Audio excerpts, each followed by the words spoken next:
as we begin. The Willows, by Algernon Blackwood. Chapter 1. After leaving Vienna, and long before you come to Budapest, the Danube enters a region of singular loneliness and desolation, where its waters spread away on all sides regardless of a main channel, and the country becomes a swamp for miles upon miles, covered by a vast sea of low willow bushes. On the big maps, this deserted area is painted in a fluffy blue, growing fainter in colour as it leaves the banks, and across it may be seen in large straggling letters the word Sumpf, meaning marshes. In high flood, this great acreage of sand, shingle beds, and willow-grown islands is almost topped by the water, but in normal seasons the bushes bend and rustle in the free winds, showing their silver leaves to the sunshine in an ever-moving plain of bewildering beauty. These willows never attain to the dignity of trees. They have no rigid trunks. They remain humble bushes with rounded tops and soft outline, swaying on slender stems that answer to the least pressure of the wind. Supple as grasses, and so continually shifting that they somehow give the impression that the entire plain is moving and alive. For the wind sends waves rising and falling over the whole surface, waves of leaves instead of waves of water, green swells like the sea, too, until the branches turn and lift, and then silvery white as their underside turns to the sun. Happy to slip beyond the control of the stern banks, the Danube here wanders about at will among the intricate network of channels intersecting the islands everywhere, with broad avenues down which the waters pour with a shouting sound, making whirlpools, eddies, and foaming rapids, tearing at the sandy banks, carrying away masses of shore and willow clumps, and forming new islands innumerably which shift daily in size and shape, and possess at best an impermanent life, since the flood time obliterates their very existence. Properly speaking, this fascinating part of the river's life begins soon after leaving Pressburg, and we, in our Canadian canoe with tent and frying pan on board, reached it on the crest of a rising flood about mid-July. That very same morning, when the sky was reddening before sunrise, we had slipped swiftly through still sleeping Vienna, leaving it a couple of hours later a mere patch of smoke against the blue hills of the Wienerwald on the horizon. We had breakfasted below Fischermend, under a grove of birch trees roaring in the wind, and had then swept on the tearing current past Orth, Heinberg, Petronell, the old Roman conuntum of Marcus Aurelius, and so under the frowning heights of Telsen on a spur of the Carpathians, where the march steals in quietly from the left and the frontier is crossed between Austria and Hungary. Racing along at 12 kilometres an hour soon took us well into Hungary, and the muddy waters, sure sign of flood, sent us aground on many a shingle bed, and twisted us like a cork in many a sudden belching whirlpool before the towers of Pressburg, Hungarian Pozsony, showed against the sky, and then the canoe, leaping like a spirited horse, flew at top speed under the grey walls, negotiated safely the sunken chain of the Fligendbruck ferry, turned the corner sharply to the left, and plunged on yellow foam into the wilderness of islands, sandbanks, and swampland beyond, the land of the Willows. The change came suddenly, as when a series of bioscope pictures snaps down on the streets of a town and shifts without warning into the scenery of lake and forest. We entered the land of desolation on wings, and in less than half an hour there was neither boat nor fishing hut nor red roof, nor any single sign of human habitation and civilization within sight. The sense of remoteness from the world of humankind, the utter isolation, the fascination of this singular world of willows, winds, and waters instantly laid its spell upon us both, so that we allowed laughingly to one another that we ought by rights to have held some special kind of passport to admit us, and that we had, somewhat audaciously, come without asking leave into a separate little kingdom of wonder and magic, a kingdom that was reserved for the use of others who had a right to it, with everywhere unwritten warnings of trespassers for those who had the imagination to discover them. Though still early in the afternoon, the ceaseless buffetings of a most tempestuous wind made us feel weary, and we at once began casting about for a suitable camping ground for the night. But the bewildering character of the island made landing difficult. The swirling flood carried us inshore, and then swept us out again. The willow branches tore our hands as we seized them to stop the canoe, and we pulled many a yard of sandy bank into the water before at length we shot with a great sideways blow from the wind into a backwater and managed to beach the bows in a cloud of spray. Then we lay panting and laughing after our exertions on the hot yellow sand, sheltered from the wind, and in the full blaze of a scorching sun, a cloudless blue sky above, and an immense army of dancing, shouting willow bushes closing in from all sides, shining with spray and clapping their 1,000 little hands as though to applaud the success of our efforts. "What a river!" I said to my companion, thinking of all the way we had travelled from the source in the Black Forest, and how he had often been obliged to wade and push in the upper shallows at the beginning of June. "Won't stand much nonsense now, will it?" he said, pulling the canoe a little farther into safety and up the sand, and then composing himself for a nap. I lay by his side, happy and peaceful in the bath of the elements, water, wind, sand, and the great fire of the sun, thinking of the long journey that lay behind us, and of the great stretch before us to the Black Sea, and how lucky I was to have such a delightful and charming travelling companion as my friend, the Swede.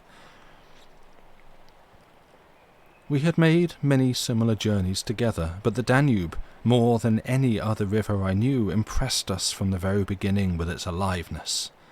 From its tiny bubbling entry into the world, among the pinewood gardens of Donaueschingen, until this moment when it began to play the great river game of losing itself among the deserted swamps, unobserved, unrestrained, it had seemed to us like following the groan of some living creature. Sleepy at first, but later developing violent desires as it became conscious of its deep soul, it rolled like some huge fluid being through all countries we have passed, holding our little craft on its mighty shoulders, playing roughly with us sometimes, yet always friendly and well-meaning, till at length we had come inevitably to regard it as a great personage.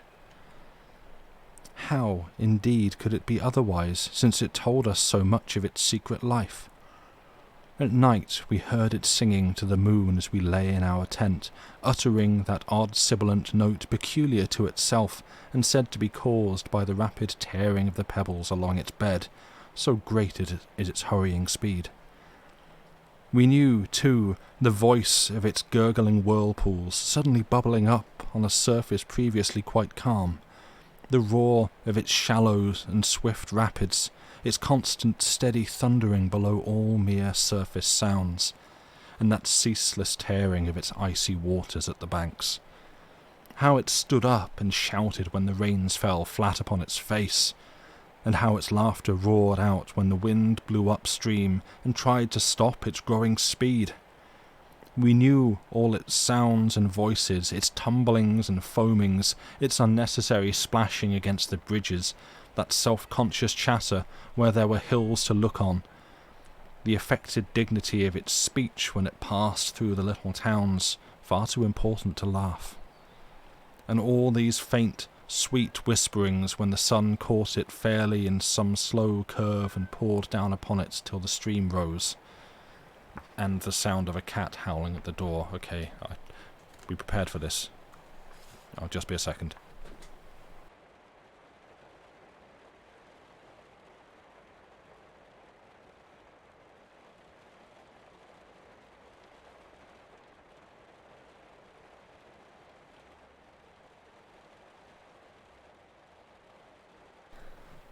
Oh, he gonna be a nightmare, because he's gonna, you're gonna climb up and try and walk, ow, you could just use my leg as a scratching post, that's also good. I was getting into this. Come on. Yeah. He is extremely loud in person. Yes, Lucy can attest to that. He's been extra loud as well because I've been away for a week and then got back, and he has missed me. Right. Where were we? We were there. It was full of tricks too, in its early life before the great world knew it. There were places in the upper reaches among the Swabian forests when yet the first whispers of its destiny had not reached it, where it elected to disappear through holes in the ground, to appear again on the other side of the porous limestone hills and start a new river with another name, leaving too so little water in its own bed that we had to climb out and wade and push the canoe through miles of shallows. And a chief pleasure in those early days of its irresponsible youth was to lie low like Brer Fox just before the little turbulent tributaries came to join it from the Alps, and to refuse to acknowledge them when in, but to run for miles side by side, the dividing line well marked, the very levels different, the Danube utterly declining to recognize the newcomer. Below Passau, however,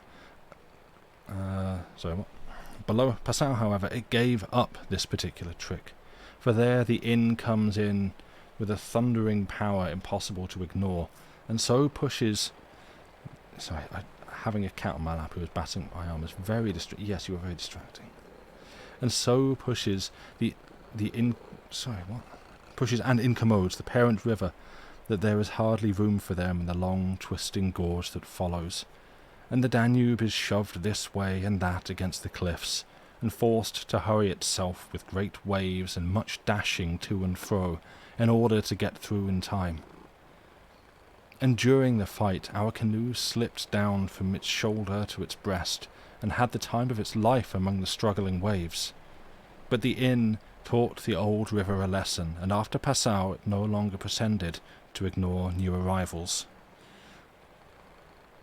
This was many days back, of course, and since then we had come to know other aspects of the great creature, and across the Bavarian wheat plains of Straubing she wandered so slowly under the blazing June sun that we could well imagine only the surface inches were water, while below there moved, concealed as by a silken mantle, a whole army of undines, passing silently and unseen down to the sea, and very leisurely too, lest they be discovered.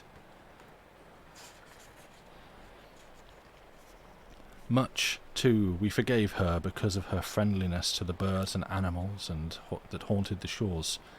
Cormorants lined the banks in lonely places in rows, like short black palings. Grey crows crowded the shingle beds. Storks stood fishing in the vistas of shallower water that opened up between the islands, and hawks, swans, and marsh birds of all sorts filled the air with glinting wings and singing petulant cries. It was impossible to feel annoyed when the river's vagaries, after seeing a deer leap with a splash into the water at sunrise and swim past the bows of the canoe. And often we saw fawns peering at us from the underbrush, or looked straight into the brown eyes of a stag as we charged full tilt round a corner and entered another reach of the river. Foxes, too, everywhere haunted the banks, tripping daintily among the driftwood and disappearing so suddenly that it was impossible to see how they managed it. But now, after leaving Pressburg, everything changed a little, and the Danube became more serious. It ceased trifling. It was halfway to the Black Sea, within seeming distance almost of other, stranger countries, where no tricks would be permitted or understood. It became suddenly grown up, and claimed our respect and even our awe. It broke out into 3 arms, for one thing, that only met again 100 kilometres farther down, and for a canoe there were no indications which one was intended to be followed. "If you take a side channel," said the Hungarian officer we met in the Pressburg shop while buying provisions, You may find yourselves, when the flood subsides, 40 miles from anywhere, high and dry, and you may easily starve. There are no people, no farms, no fishermen. I warn you not to continue. The river, too, is still rising, and this wind will increase." The rising river did not alarm us in the least, but the matter of being left high and dry by a sudden subsidence of the waters might be serious, and we had consequently laid in an extra stock of provisions. For the rest, the officer's prophecy held true, and the wind, blowing down a perfectly clear sky, increased steadily till it reached the dignity of a westerly gale.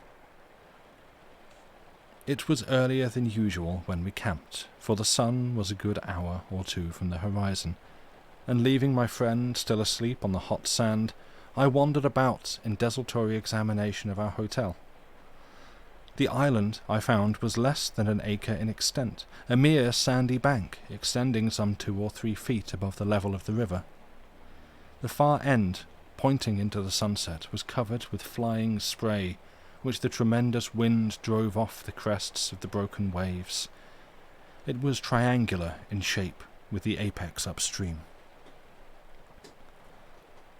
I stood there for several minutes, watching the impetuous crimson flood bearing down with a shouting roar, dashing in waves against the bank as though to sweep it bodily away, and then swirling by in 2 foaming streams on either side. The ground seemed to shake with the shock and rush, while the furious movement of the willow bushes as the wind poured over them increased the curious illusion that the island itself actually moved. Above, for a mile or 2, I could see the great river descending upon me. It was like looking up the slope of a sliding hill, white with foam, and leaping up everywhere to show itself to the sun. The rest of the island was too thickly grown with willows to make walking pleasant, but I made the tour none the less. From the lower end, the light, of course, changed, and the river looked dark and angry. Only the backs of the flying waves were visible, streaked with foam, and pushed forcibly by the great puffs of wind that fell upon them from behind. For a short mile it was visible, pouring in and out among the islands, and then disappearing with a huge sweep into the willows, which closed about it like a herd of monstrous antediluvian creatures crowding down to drink. They made me think of gigantic sponge-like growths that sucked the river up into themselves. They caused it to vanish from sight. They herded there together in such overpowering numbers. Altogether, it was an impressive scene, with its utter loneliness, its bizarre suggestion, and as I gazed long and curiously, a singular emotion began to stir somewhere in the depths of me. Midway in my delight of the wild beauty, there crept, unbidden and unexplained, a curious feeling of disquietude, almost of alarm. A rising river, perhaps, always suggested something of the ominous. Many of the little islands I saw before me would probably have been swept away by the morning. This resistless, thundering flood of water touched the sense of awe. Yet I was aware that my uneasiness lay deeper far than the emotions of awe and wonder. It was not that I felt, nor had it directly to do with the power of the driving wind. This shouting hurricane that might almost carry up a few acres of willows into the air and scatter them like so much chaff over the landscape. The wind was simply enjoying itself, for nothing rose out of the flat landscape to stop it, and I was conscious of sharing its great game with a kind of pleasurable excitement. Yet this novel emotion had nothing to do with the wind. Indeed, so vague was the sense of distress I experienced, that it was impossible to trace it to its source and deal with it accordingly, though I was aware somehow that it had to do with my realization of our utter insignificance before this unrestrained power of the elements about me. The huge-grown river had something to do with it too, a vague, unpleasant idea that we had somehow trifled with these great elemental forces in whose power we lay helpless every hour of the day and night. For here, indeed, they were gigantically at play together, and the sight appealed to my imagination. 1 second, the cat wishes to leave.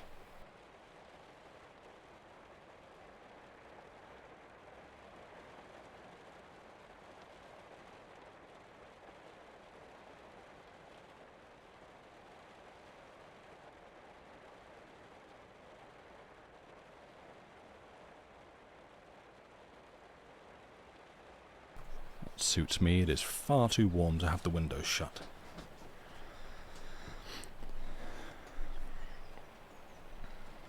Okay. But my emotion, so far as I could understand it, seemed to attach itself more particularly to the willow bushes, to these acres and acres of willows crowding so thickly, growing there, swarming everywhere the eye could reach, pressing upon the river as though to suffocate it, standing in dense array mile after mile beneath the sky, watching, waiting, listening. And, apart quite from the elements, the willows connected themselves subtly with my malaise, attacking the mind insidiously somehow by reason of their vast numbers, and contriving in some way or other to represent to the imagination a new and mighty power, a power, moreover, not altogether friendly to us. Great revelations of nature, of course, never failed to impress in one way or another, and I was no stranger to moods of the kind. Mountains overawe, and oceans terrify, while the mystery of great forests exercises a spell peculiarly its own. But all these, at one point or another, somewhere link on intimately with human life and human experience. They stir comprehensible, even if alarming, emotions. They tend, on the whole, to exalt. With this multitude of willows, however, it was something far different, I felt. Some essence emanated from them that besieged the heart, a sense of awe awakened, true, but of awe touched somewhere by a vague terror. Their serried ranks, growing everywhere darker about me as the shadows deepened, moving furiously yet softly in the wind, woke in me the curious and unwelcome suggestion that we had trespassed here upon the borders of an alien world, a world where we were intruders, a world where we were not wanted or invited to remain, where we ran grave risks, perhaps. The feeling, however, though it refused to yield its meaning entirely to analysis, did not, at the time, trouble me by passing into menace. Yet it never left me quite, even during the very practical business of putting up the tent in a hurricane of wind and building a fire for the stew-pot. It remained, just enough to bother and perplex, and to rob a most delightful camping ground of a good portion of its charm. To my companion, however, I said nothing, for he was a man I considered devoid of imagination. In the first place, I could never have explained to him what I meant, and in the second he would have laughed stupidly at me if I had. There was a slight depression in the centre of the island, and here we pitched the tent. The surrounding willows broke the wind a bit. "A poor camp," observed the imperturbable Swede when at last the tent stood upright. "No stones and precious little firewood. I'm for moving on early tomorrow, eh? The sand won't hold anything." But the experience of a collapsing tent at midnight had taught us many devices, and we made the cosy house as safe as possible, and then set about collecting a store of wood to last till bedtime. Willow bushes dropped no branches, and driftwood was our only source of supply. We hunted the shores pretty thoroughly. Everywhere the banks were crumbling as the rising flood tore at them and carried away great portions with a splash and a gurgle. "The island's much smaller than when we landed," said the accurate Swede. "It won't last long at this rate. We'd better drag the canoe close to the tent and be ready to start at a moment's notice. I shall sleep in my clothes." He was a little distance off, climbing along the bank, and I heard his rather jolly laugh as he spoke. "By Jove!" I heard him call a moment later, and turned to see what had caused his exclamation. But for the moment he was hidden by the willows, and I could not find him. "What in the world's this?" I heard him cry again, and this time his voice had become serious. I ran up quickly and joined him on the bank. He was looking over the river, pointing at something in the water. "Good heavens, it's a man's body!" he cried excitedly. "Look!" A black thing, turning over and over in the foaming waves, swept rapidly past. It kept disappearing and coming up to the surface again. It was about 20 feet from the shore, and just as it was opposite to where we stood, it lurched round and looked straight at us. We saw its eyes reflecting the sunset, and gleaming an odd yellow as the body turned over.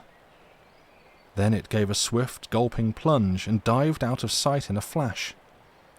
"An otter, by gad!" we exclaimed in the same breath, laughing.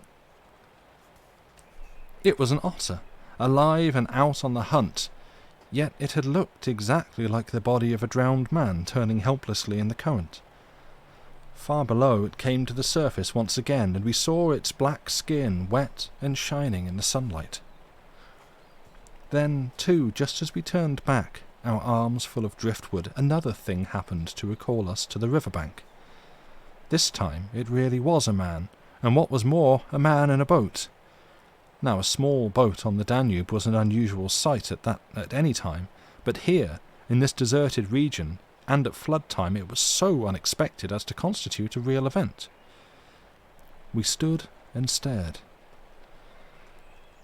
Whether it was due to the slanting sunlight or the refraction from the wonderfully illumined water, I cannot say, but whatever the cause, I found it difficult to focus my sight properly upon the flying apparition.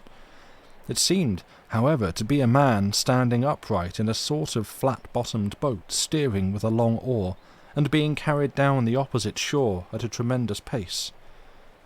He apparently was looking across in our direction, but the distance was too great, and the light too uncertain for us to make out very plainly what he was about.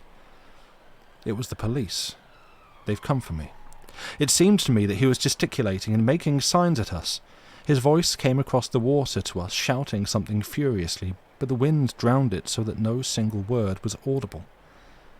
There was something curious about the whole appearance. Man, boat, signs, voice, that made an impression on me out of all proportion to its cause. "He's crossing himself," I cried. "Look, he's making the sign of the cross." "I believe you're right," the Swede said, shading his eyes with his hand and watching the man out of sight. He seemed to be gone in a moment, melting away down there into the sea of willows where the sun caught them in the bend of the river and turned them into a great crimson wall of beauty. Mist, too, had begun to rise, so that the air was hazy. "But what in the world is he doing at nightfall on this flooded river?" I said, half to myself. "Where is he going at such a time, and what did he mean by his signs and shouting? Do you think he wished to warn us about something?" "He saw our smoke and thought we were spirits, probably," laughed my companion. "These Hungarians believe in all sorts of rubbish. You remember the shopwoman at Pressburg warning us that no one ever landed here because it belonged to some sort of beings outside man's world. I suppose they believe in fairies and elementals, possibly demons too. That peasant in his boat saw people on the islands for the first time in his life," he added, after a slight pause, "and it scared him. That's all." The Swede's tone of voice was not convincing, and his manner lacked something that was usually there. I noted the change instantly while he talked, though without being able to label it precisely. "If they had had enough imagination," I laughed loudly. I remember trying to make as much noise as I could. "They might, people a place like this with the old gods of antiquity. The Romans must have haunted all this region more or less with their shrines and sacred groves and elemental deities." The subject dropped, and we returned to our stew pot, for my friend was not given to imaginative conversation as a rule. Moreover, just then, I remember feeling distinctly glad that he was not imaginative. His stolid, practical nature suddenly seemed to me welcome and comforting.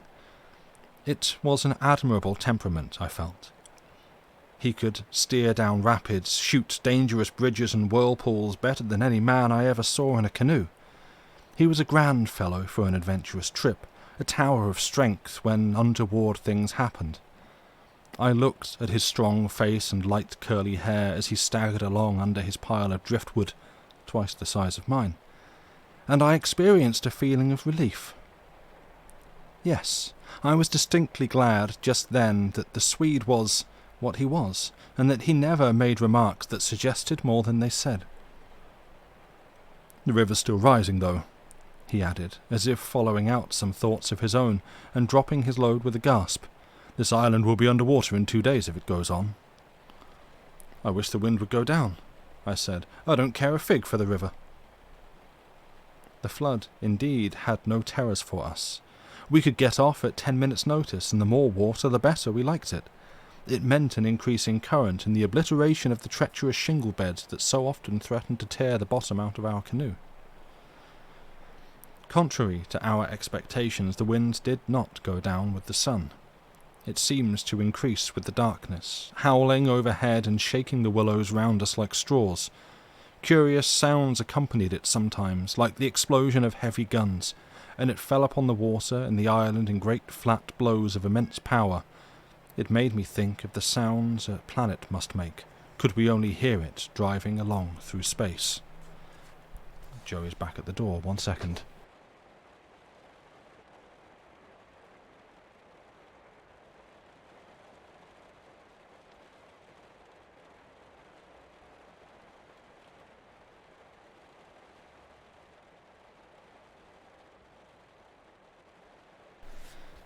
Distracto cat is back in the room.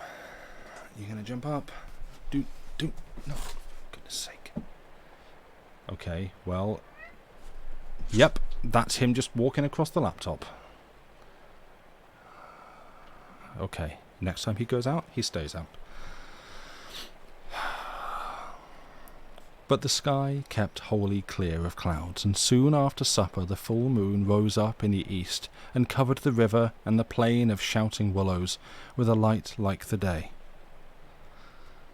We lay on the sandy patch beside the fire, smoking, listening to the noises of the night round us, and talking happily of the journey we had already made and of our plans ahead.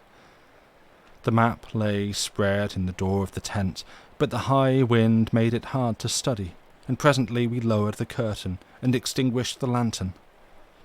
The firelight was enough to smoke and see each other's faces by, and the sparks flew about overhead like fireworks. A few yards beyond, the river gurgled and hissed, and from time to time a heavy splash announced the falling away of further portions of the bank. Our talk, I noticed, had to do with the faraway scenes and incidents of our first camp in the Black Forest, or of other subjects altogether remote from the present setting, for neither of us spoke of the actual moment more than was necessary, almost as though we had agreed tacitly to avoid discussion of the camp and its incidents. Neither the Osser nor the boatman, for instance, received the honour of a single mention, though ordinarily these would have furnished discussion for the greater part of the evening. They were, of course, distinct events in such a place. The scarcity of wood made it a business to keep the fire going, for the wind that drove the smoke in our faces wherever we sat helped at the same time to make a forced draught. We took it in turn to make some foraging expedition into the darkness, and the quantity the Swede brought back always made me feel that he took an absurdly long time finding it. For the fact was I did not care much about being left alone, and yet it always seemed to be my turn to grub about among the bushes or scramble along the slippery banks in the moonlight. The long day's battle with wind and water, such wind and such water, had tired us both, and an early bed was the obvious programme. Yet neither of us made the move for the tent. We lay there, tending the fire, talking in desultory fashion, peering about us in the dense willow bushes and listening to the thunder of wind and river. The loneliness of the place had entered our very bones. The silence seemed natural, for after a bit the sound of our voices became a trifle unreal and forced. Whispering would have been the fitting mode of communication, I felt, and the human voice, always rather absurd amid the roar of the elements, now carried with it something almost illegitimate. It was like talking out loud in church, or in some place where it was not lawful, perhaps, not quite safe to be overheard.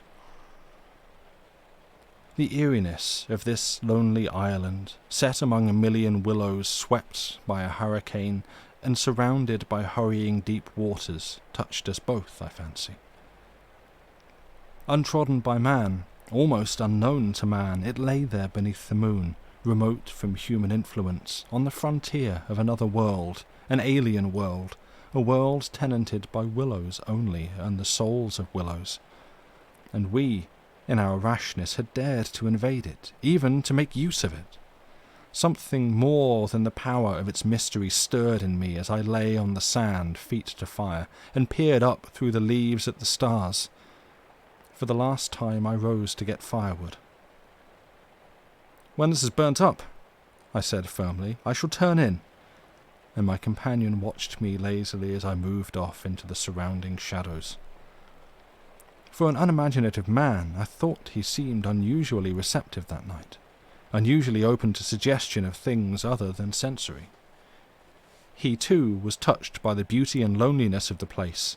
I was not altogether pleased, I remember, to recognize this slight change in him, and instead of immediately collecting sticks, I made my way to the far point of the island where the moonlight on plain and river could be seen to better advantage. The desire to be alone had come suddenly upon me. My former dread returned in force. There was a vague feeling in me I wished to face and probe to the bottom. When I reached the point of sand jutting out among the waves, the spell of the place descended upon me with a positive shock. No mere scenery could have produced such an effect. There was something more here, something to alarm.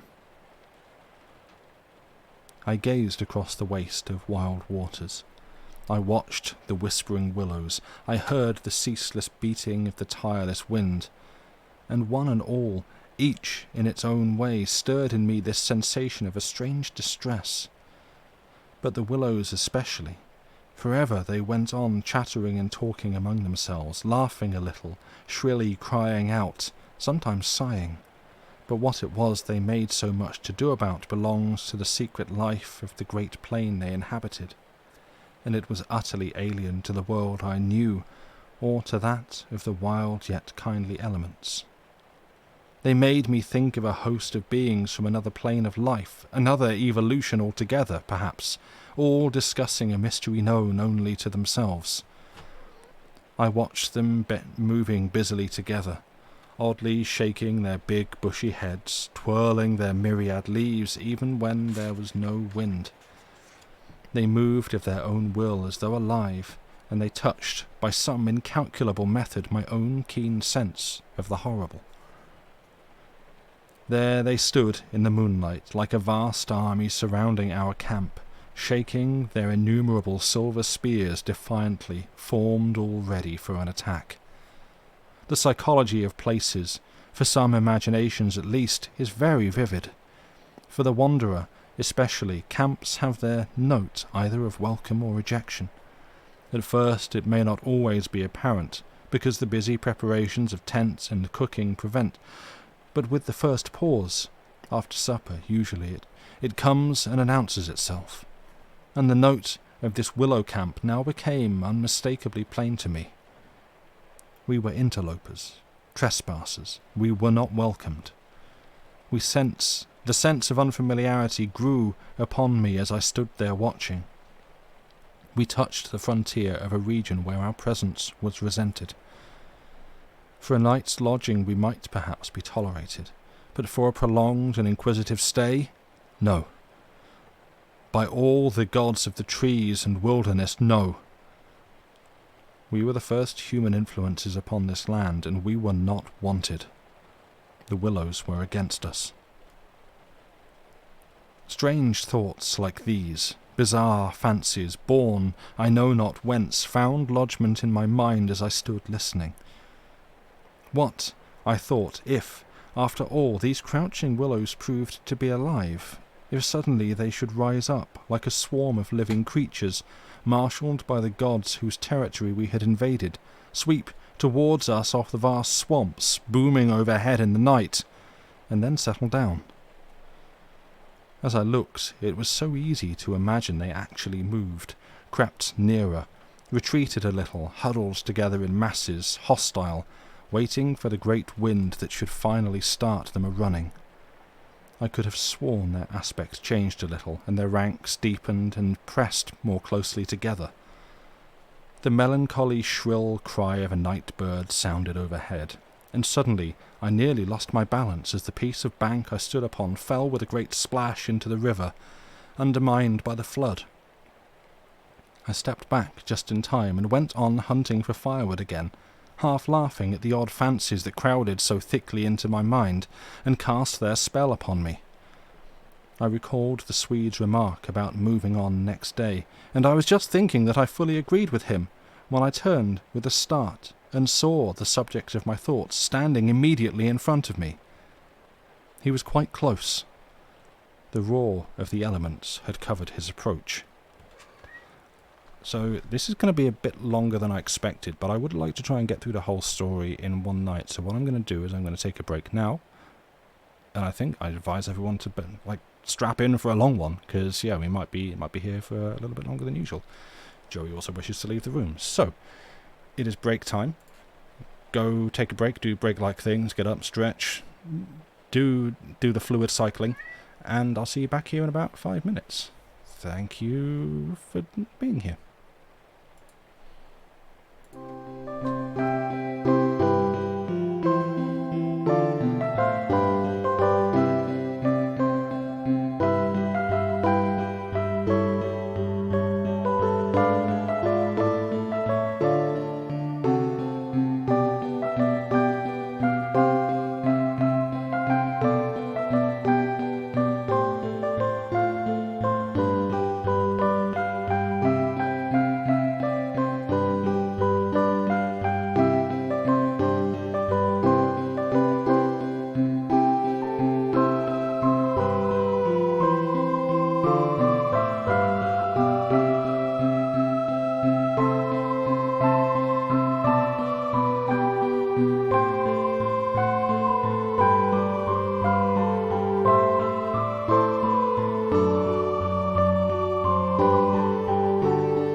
we're back. Oh yeah, while the break's on, yeah, it's a cool link that Andy Pants has put in chat. I encourage everyone, especially those who may have missed the start of the stream, I encourage you to click that link. Have a listen. There will be at least one more break to come tonight because, yeah, this, not just due to cat interruptions, this is going a lot slower than I expected, which, yeah, is kind of surprising me. So this is going to be a longer stream. I don't know how. I might be going till midnight. Who knows? But yeah, that's chapter 1. So let's continue. Let's not hang around chatting. Good grief, who does that? Let us continue with chapter 2, as I have some water.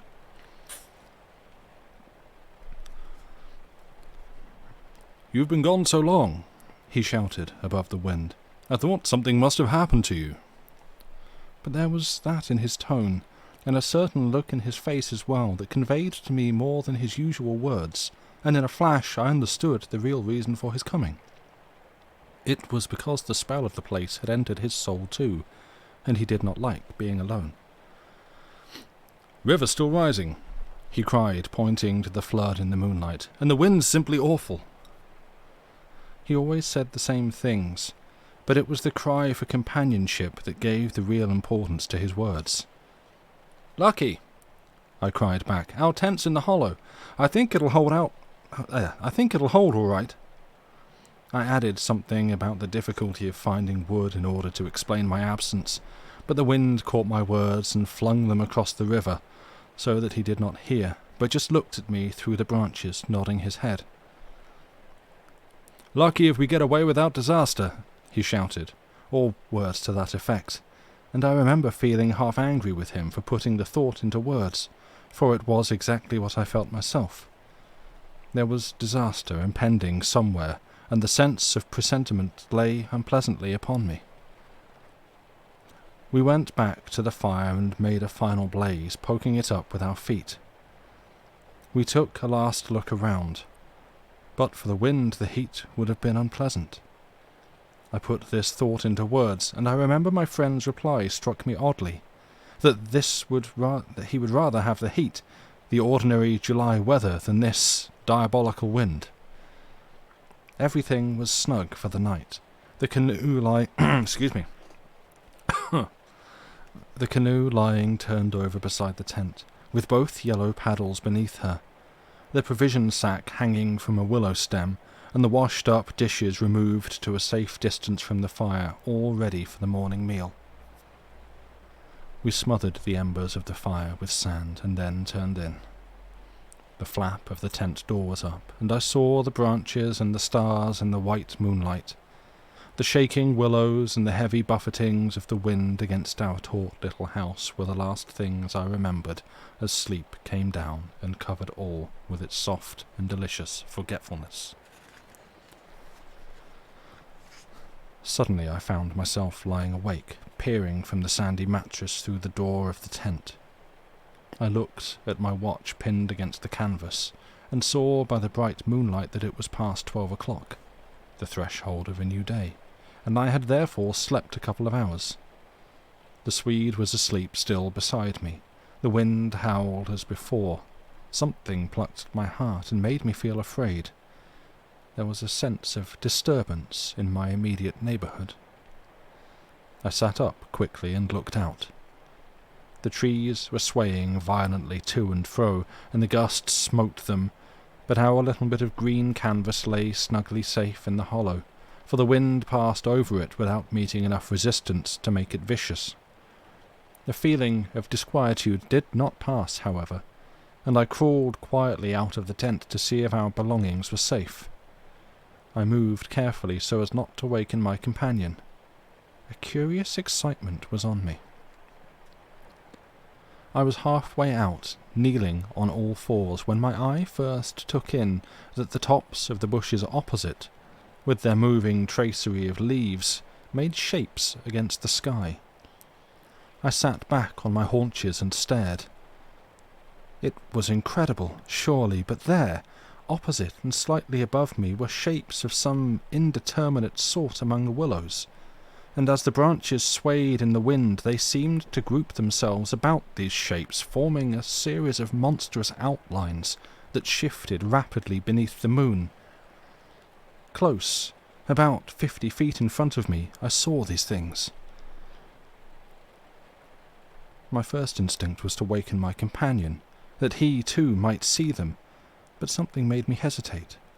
The sudden realization, probably, that I should not welcome corroboration. And meanwhile I crouched there staring in amazement with smarting eyes. I was wide awake. I remember saying to myself that I was not dreaming. They first became properly visible, these huge figures just within the tops of the bushes. Immense, bronze-coloured, moving and wholly independent of the swaying of the branches. I saw them plainly and noted, now I came to examine them more calmly, that they were very much larger than human, and indeed that something in their appearance proclaimed them to be not human at all. Certainly they were not merely the moving tracery of the branches against the moonlight. They shifted independently. They rose upwards in a continuous stream from earth to sky, vanishing utterly as soon as they reached the dark of the sky. They were interlaced with one another, making a great column, and I saw their limbs and huge bodies melting in and out of each other, forming this serpentine line that bent and swayed and twisted spirally with the contortions of the wind-tossed trees. They were nude, fluid shapes, passing up the bushes, within the leaves almost, rising up in a living column into the heavens. Their faces I never could see. Unceasingly they poured upwards, swaying in great bending curves, with a hue of dull bronze upon their skins. I stared, trying to force every atom of vision from my eyes. For a long time I thought they must every moment disappear and resolve themselves into the movements of the branches and prove to be an optical illusion. I searched everywhere for a proof of reality, when all the while I understood quite well that the standard of reality had changed. For the longer I looked, the more certain I became that these figures were real and living, though perhaps not according to the standards that the camera and the biologist would insist upon. Far from feeling fear, I was possessed with a sense of awe and wonder such as I have never known. I seemed to be gazing at the personified elemental forces of this haunted and primeval region. Our intrusion had stirred the powers of the place into activity. It was we who were the cause of the disturbance, and my brain filled to bursting with stories and legends of the spirits and deities of places that have been acknowledged and worshipped by men in all ages of the world's history. But before I could arrive at any possible explanation, something impelled me to go farther out, and I crept forward on the sand and stood upright. I felt the ground still warm under my bare feet. The wind tore at my hair and face, and the sound of the river burst upon my ears with a sudden roar. These things, I knew, were real, and proved that my senses were acting normally. Yet the figures still rose from earth to heaven, silent, majestically, in a great spiral of grace and strength that overwhelmed me at length with a genuine deep emotion of worship. I felt that I must fall down and worship, absolutely worship. Excuse me. Perhaps in another minute I might have done so, when a gust of wind swept against me with such force that it blew me sideways, and I nearly stumbled and fell. It seemed to shake the dream violently out of me. At least it gave me another point of view somehow. The figures still remained, still ascended into heaven from the heart of the night, but my reason at last began to assert itself. It must be a subjective experience, I argued, none the less real for that, but still subjective. The moonlight and the branches combined to work out these pictures upon the mirror of my imagination, and for some reason I projected them outwards and made them appear objective. I knew this must be the case, of course. I took courage and began to move forward across the open patches of sand. By Jove, though, was it all hallucination? Was it merely subjective? Did not my reason argue in the old futile way from the little standard of the known? I only know that great column of figures ascended darkly into the sky for what seemed a very long period of time, and with a very complete measure of reality as most men are accustomed to gauge reality. Then suddenly they were gone. And once they were gone, and the immediate wonder of their great presence had passed, fear came down upon me with a cold rush. The esoteric meaning of this lonely and haunted region suddenly flamed up within me, and I began to tremble dreadfully. I took a quick look round, a look of horror that came near to panic, calculating vainly ways of escape. And then, realizing how helpless I was to achieve anything really effective, I crept back silently into the tent and lay down again upon my sandy mattress, first lowering the door curtain to shut out the sight of the willows in the moonlight, and then burying my head as deeply as possible beneath the blankets to deaden the sound of the terrifying wind. As though further to convince me that I had not been dreaming, I remember that it was a long time before I fell again into a troubled and restless sleep, and even then only the upper crust of me slept, and beneath there was something that never quite lost consciousness, but lay alert and on the watch.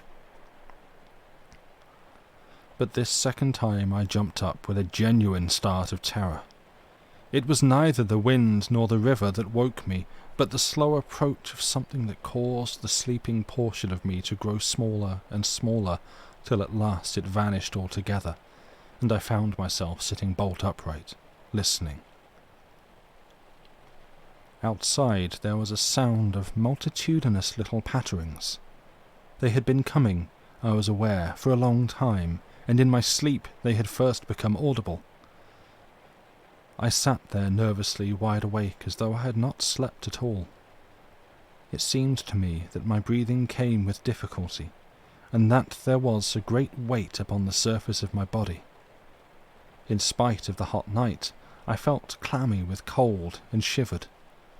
Something surely was pressing steadily against the sides of the tent and weighing down upon it from above. Was it the body of the wind? Was this the pattering rain, the dripping of the leaves, the spray blown from the river by the wind and gathering in big drops? I thought quickly of a dozen things. Then suddenly the explanation leaped into my mind. A bough from the poplar, the only large tree on the island, had fallen with the wind. Still half caught by the other branches, it would fall with the next gust and crush us, and meanwhile its leaves brushed and tapped upon the tight canvas of the tent. I raised a loose flap and rushed out, calling to the Swede to follow. But when I got out and stood upright, I saw that the tent was free. There was no hanging bough. There was no rain or spray. Nothing approached. A cold grey light filtered down through the bushes and lay on the faintly gleaming sand. Stars still crowded the sky directly overhead, and the wind howled magnificently, but the fire no longer gave out any glow, and I saw the east reddening in streaks through the trees. Several hours must have passed since I stood there, before watching the ascending figures, and the memory of it now came back to me horribly, like an evil dream. Oh, how tired it made me feel, that ceaseless raging wind! Yet, though the deep lassitude of a sleepless night was on me, my nerves were tingling with the activity of an equally tireless apprehension, and all idea of repose was out of the question. The river I saw had risen further. Its thunder filled the air, and a fine spray made itself felt through my thin sleeping shirt. Yet nowhere did I discover the slightest evidence of anything to cause alarm. This deep, prolonged disturbance in my heart remained wholly unaccounted for. My companion had not stirred when I called him, and there was no need to waken him now. I looked about me carefully, noting everything. The turned-over canoe, the yellow paddles, 2 of them, I'm certain, the provision sack and the extra lantern hanging together from the tree, and, crowding everywhere about me, enveloping all, the willows, those endless, shaking willows. A bird uttered its morning cry, and a string of duck passed with whirring flight overhead in the twilight. The sand whirled, dry and stinging, about my bare feet in the wind. I walked round the tent, and then went out a little way into the bush, so that I could see across the river to the farther landscape, and the same profound yet indefinable emotion of distress seized upon me again, as I saw the interminable sea of bushes stretching to the horizon, looking ghostly and unreal in the wan light of dawn. I walked softly here and there, still puzzling over that odd sound of infinite pattering, and of the pressure upon the tent that had wakened me. It must have been the wind, I reflected. The wind bearing upon the loose, hot sand, driving the dry particles smartly against the taut canvas. The wind dropping heavily upon our fragile roof. Yet all the time my nervousness and malaise increased appreciably. I crossed over to the farther shore and noted how the coastline had altered in the night, and what masses of sand and river had torn away.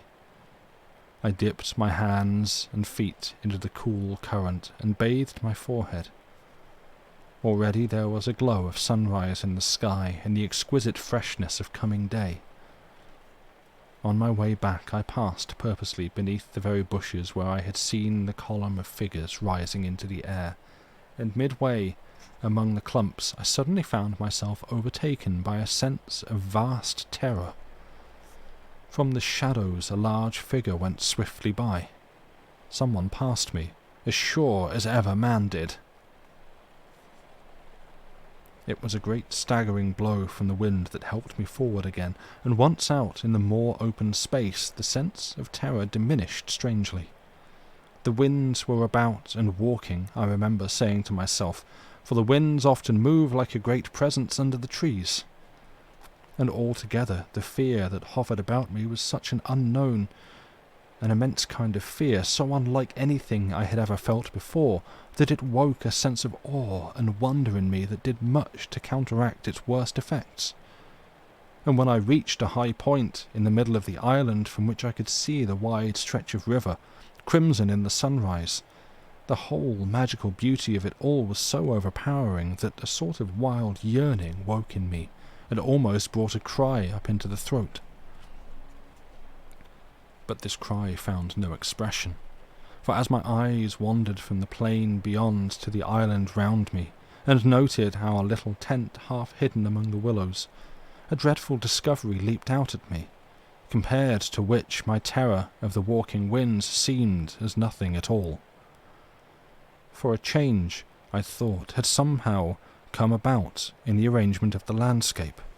It was not that my point of vantage gave me a different view, but that an alteration had apparently been effected in the relation of the tent to the willows, and of the willows to the tent. Surely the bushes now crowded much closer, unnecessarily, unpleasantly close. They had moved nearer. Creeping with silent feet over the shifting sands, drawing imperceptibly nearer by soft, unhurried movements, the willows had come closer during the night. But had the wind moved them, or had they moved of themselves? I recalled the sound of infinite small patterings and the pressure upon the tent and upon my own heart that caused me to wake in terror. I swayed for a moment in the wind like a tree, finding it hard to keep my upright position on the sandy hillock. There was a suggestion here of personal agency, of deliberate intention, of aggressive hostility, and it terrified me into a sort of rigidity. Then the reaction followed quickly. The idea was so bizarre, so absurd, that I felt inclined to laugh. But the laughter came no more readily than the cry, for the knowledge that my mind was so receptive to such dangerous imaginings brought the additional terror that it was through our minds and not through our physical bodies that the attack would come, and was coming. The wind buffeted me about, and very quickly it seemed the sun came up over the horizon, for it was after 4 o'clock, and I must have stood on that little pinnacle of sand longer than I knew, afraid to come down to close quarters with the Willows. I returned quietly, creepily, to the tent, first taking another exhaustive look round, and, yes, I confess it, making a few measurements. I paced out on the warm sand the distances between the Willows and the tent, making a note of the shortest distance particularly. I crawled stealthily into my blankets. My companion, to all appearances, still slept soundly, and I was glad that this was so. Provided my experiences were not corroborated, I could find strength somehow to deny them, perhaps. With the daylight, I could persuade myself that it was all a subjective hallucination, a fantasy of the night, a projection of the excited imagination. Nothing further came in to disturb me, and I fell asleep almost at once, utterly exhausted, yet still in dread of hearing again that weird sound of multitudinous pattering, or of feeling the pressure upon my heart that made it difficult to breathe. The sun was high in the heavens when my companion woke me from a heavy sleep and announced that the porridge was cooked and there was just time to bathe. The grateful smell of frizzling bacon entered the tent door. "River still rising," he said, "and several islands out of midstream have disappeared altogether. Our own island's much smaller." "Any wood left?" I asked sleepily. "The wood in the island will finish tomorrow in a dead heat, but there's enough to last us till then." I plunged in from the point of the island, which had indeed altered a lot in size and shape during the night, and was swept down in a moment to the landing place opposite the tent. The water was icy, and the banks flew by like the country from an express train. Bathing under such conditions was an exhilarating operation, and the terror of the night seemed cleansed out of me by a process of evaporation in the brain. The sun was blazing hot. Not a cloud showed itself anywhere. The wind, however, had not abated one little jot. Quite suddenly then, the implied meaning of the Swede's words flashed across me, showing that he no longer wished to leave post-haste and had changed his mind. Enough to last till tomorrow. He assumed we should stay on the island another night. It struck me as odd. The night before he was so positive the other way. How had the change come about? Great crumblings of the banks occurred at breakfast, with heavy splashings and clouds of spray which the wind brought into our frying pan, and my fellow traveller talked incessantly about the difficulty the Vienna Pest steamers must have to find the channel in flood. But the state of his mind interested and impressed me far more than the state of the river or the difficulties of the steamers. He had changed somehow since the evening before. His manner was different, a trifle excited, a trifle shy, with a sort of suspicion about his voice and gestures.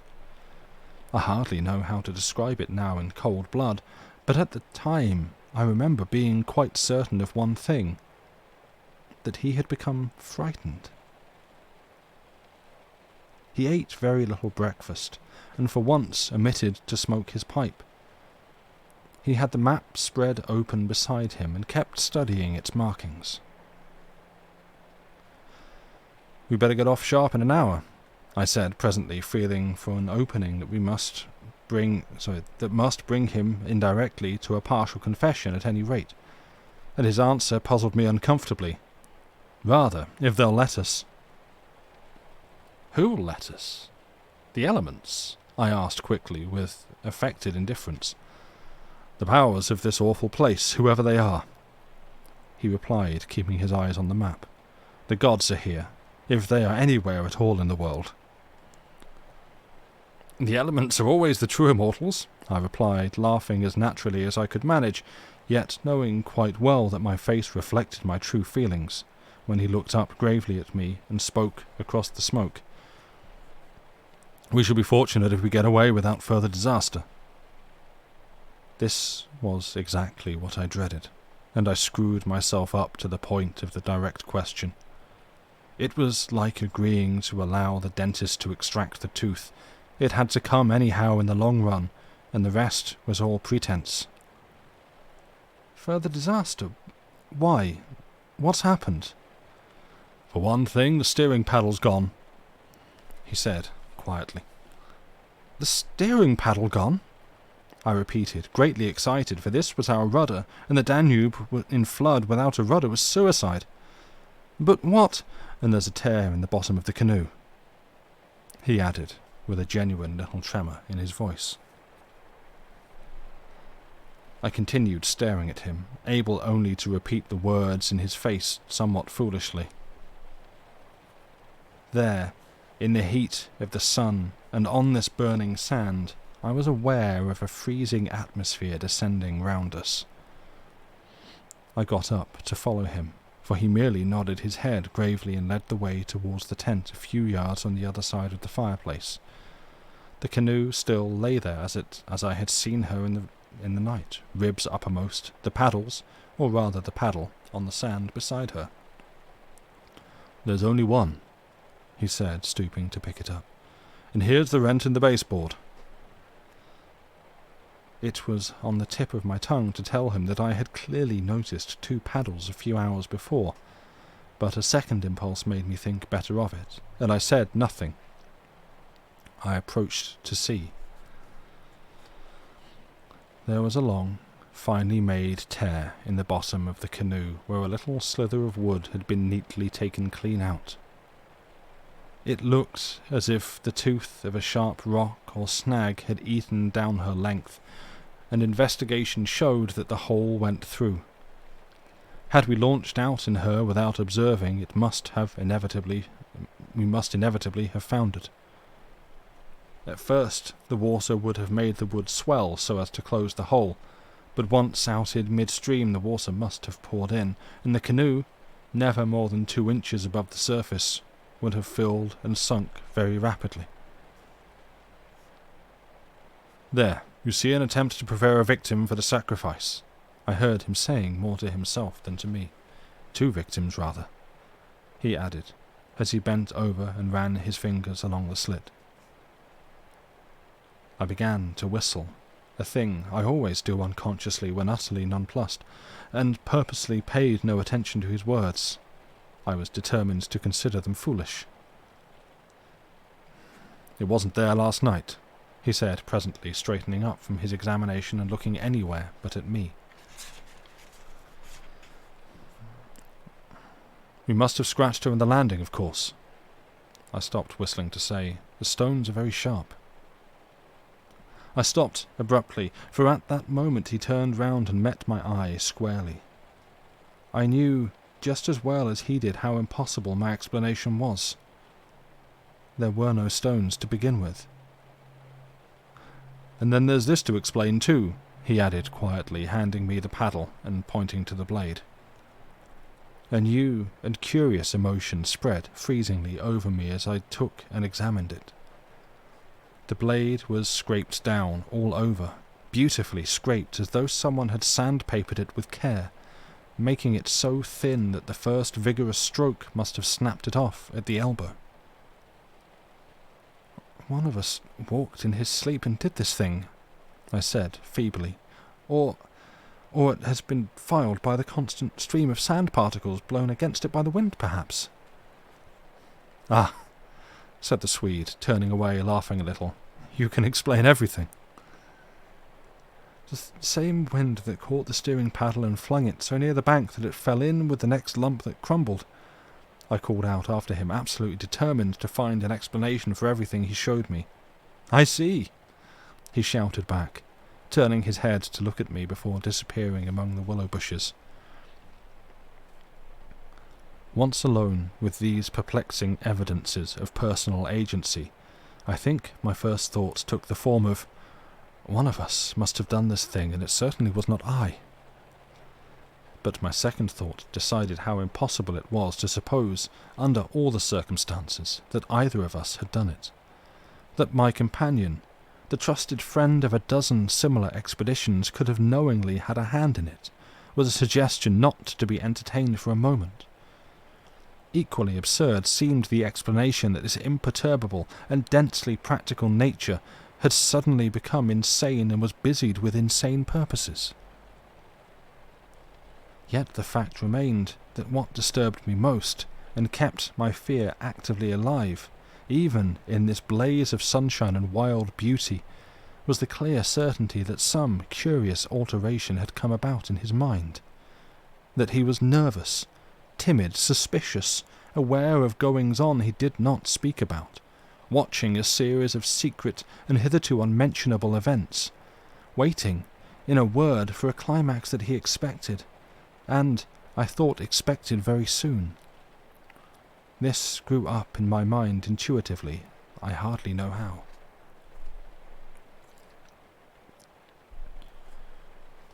I made a hurried examination of the tent and its surroundings, but the measurements of the night remained the same. There were deep hollows formed in the sand, I now noticed for the first time, basin-shaped and of various depths and sizes, varying from that of a teacup to a large bowl.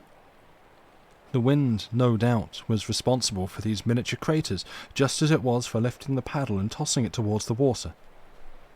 The rent in the canoe was the only thing that seemed quite inexplicable, and, after all, it was conceivable that a sharp point had caught it when we landed. The examination I made of the shore did not assist this theory, but all the same I clung to it, with that diminishing portion of my intelligence which I called my reason. An explanation of some kind was an absolute necessity, just as some working explanation of the universe is necessary, however absurd, to the happiness of every individual who seeks to do his duty in the world and face the problems of life. The simile seemed to me, at the time, an exact parallel. I at once set the pitch melting, and presently the Swede joined me at work, though under the best conditions in the world the canoe could not be safe for travelling till the following day. I drew his attention casually to the hollows in the sand. "Yes," he said. "I know. They're all over the island, but you can explain them, no doubt." "Wind, of course," I answered without hesitation. "Have you never watched those little whirlwinds in the street that twist and twirl everything into a circle? The sand's loose enough to yield, that's all." He made no reply, and we worked on in silence for a bit. I watched him surreptitiously all the time, and I had an idea he was watching me. He seemed, too, to be always listening attentively to something I could not hear, or perhaps for something that he expected to hear, for he kept turning about and staring into the bushes and up into the sky, and out across the water, where it was visible through the opening among the willows. Sometimes he even put his hand to his ear and held it there for several minutes. He said nothing to me, however, about it, and I asked no questions. And meanwhile, as he mended that torn canoe with the skill and address of a native American, I was glad to notice his absorption in the work, for there was a vague dread in my heart that he would speak of the changed aspect of the willows. And, if he had noticed that, my imagination could no longer be held as sufficient explanation of it. That brings us to the end of the chapter. I didn't realise because it was on the next page. And I think we're going to take another break there because we're like halfway. And yeah, I think possibly a break a chapter. We'll see how we're going. So yeah, break again. Get up, stretch, move around a little bit, cycle those fluids.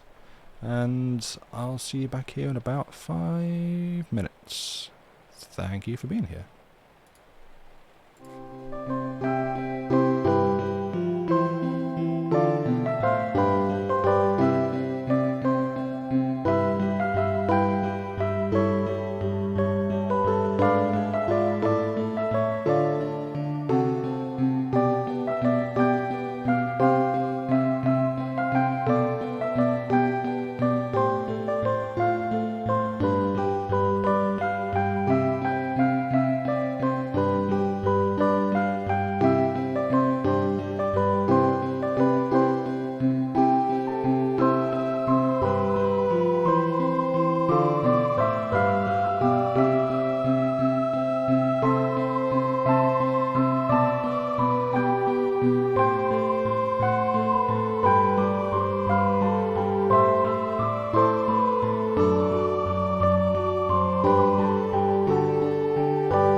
Welcome back. Right. We still have 2 chapters to go. So, I'm not going to sit here and talk for long. We're just going to get straight back into it. I hope that everyone's doing well. I hope you're all enjoying this. Yeah. I am. I like this story a lot. I think it's really good.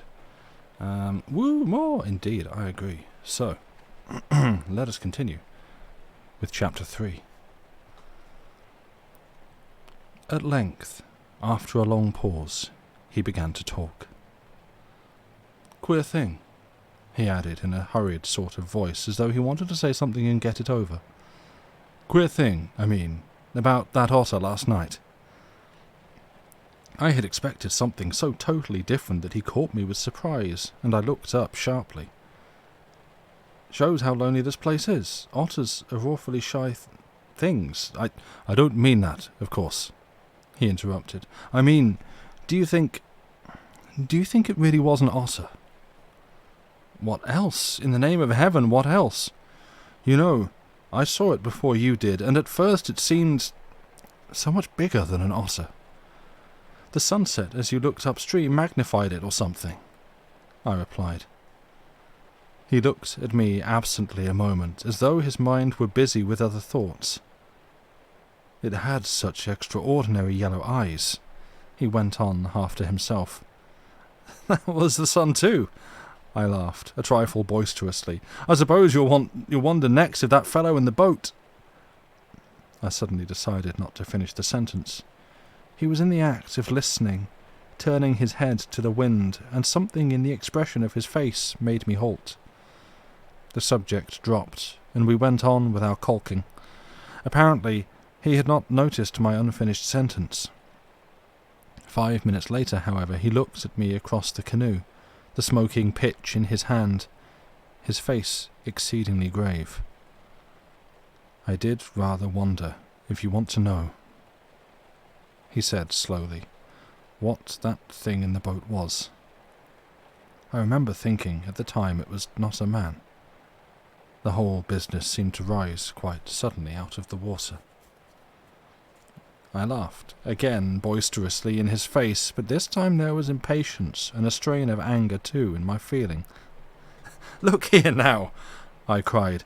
This place is quite queer enough without going out of our way to imagine things. The boat was an ordinary boat, and the man in it was an ordinary man, and they were both going downstream as fast as they could lick, and that otter was an otter, so don't let's play fool about it.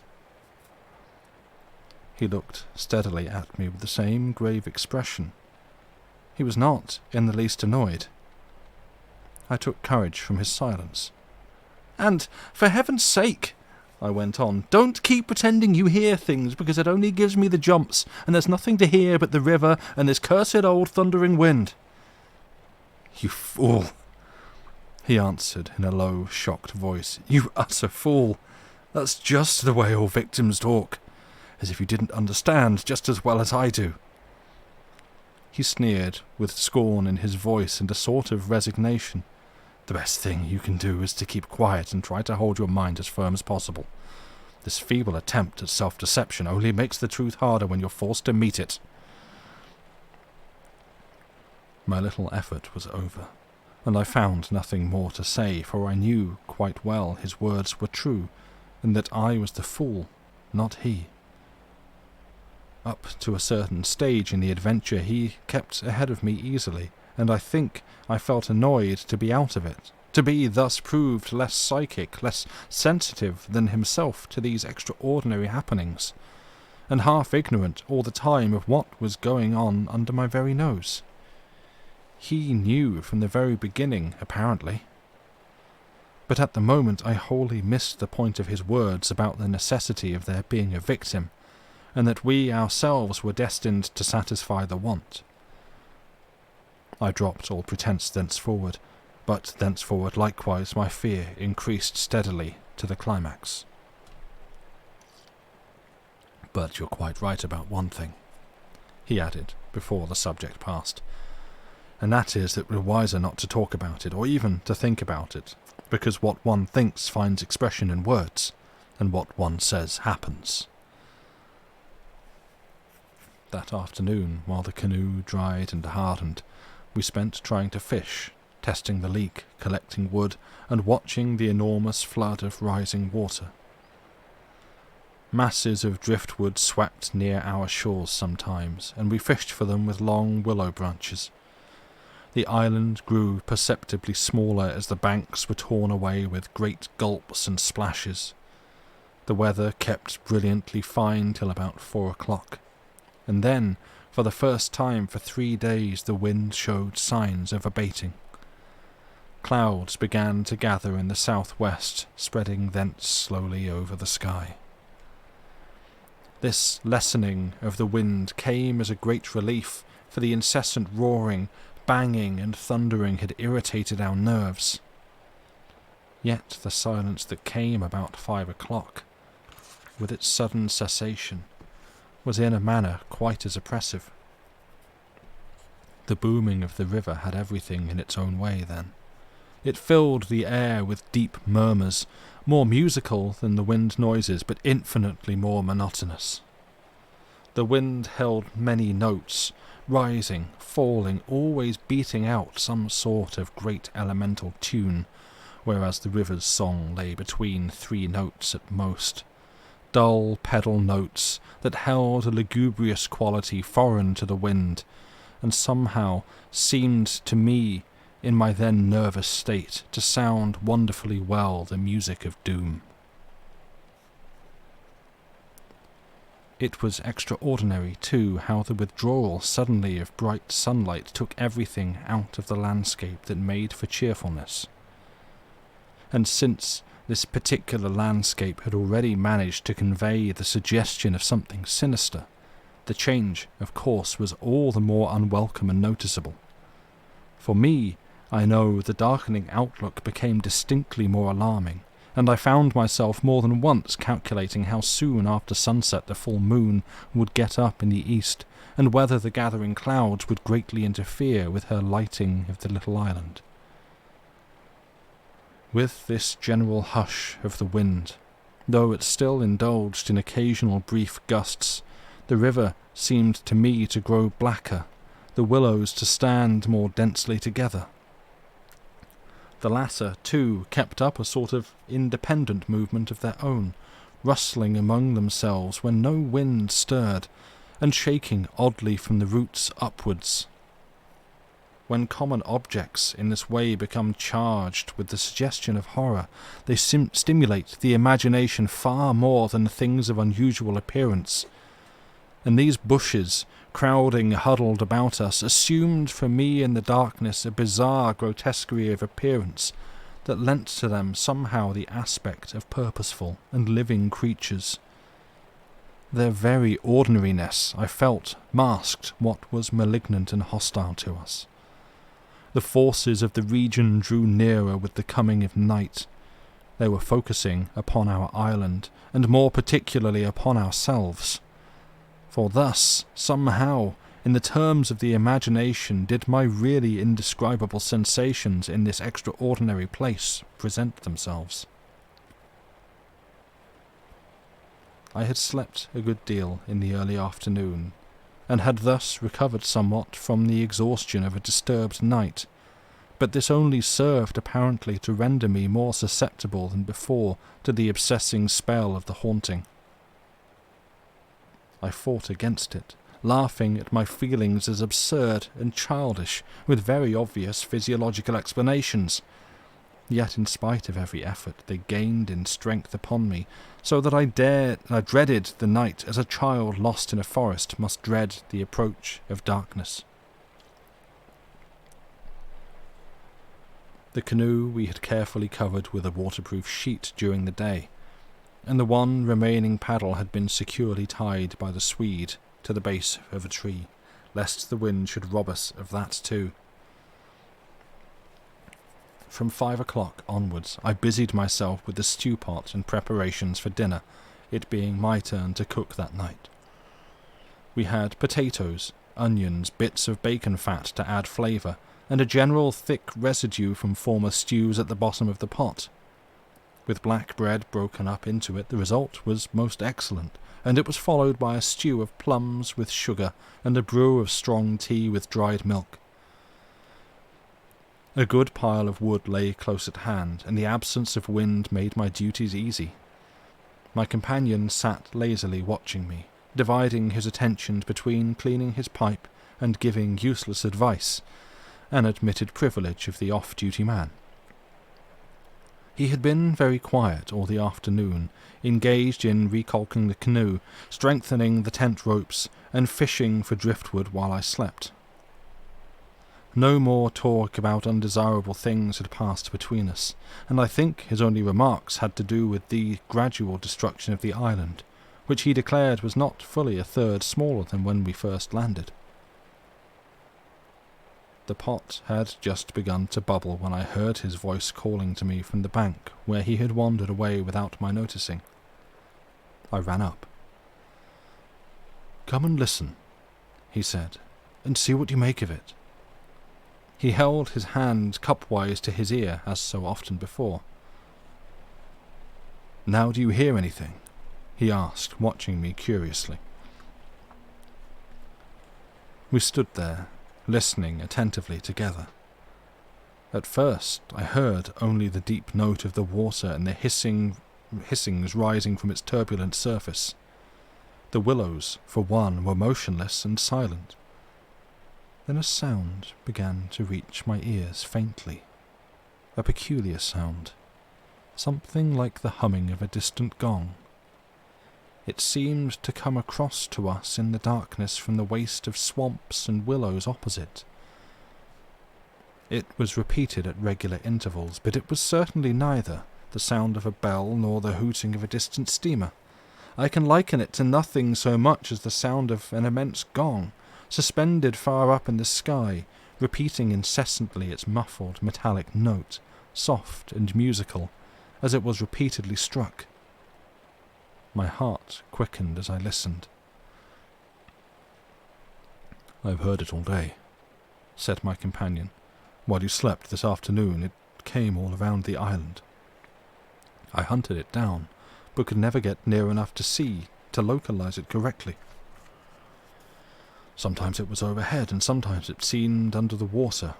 Once or twice, too, I could have sworn it was not outside at all, but within myself. You know, the way a sound in the fourth dimension is supposed to come."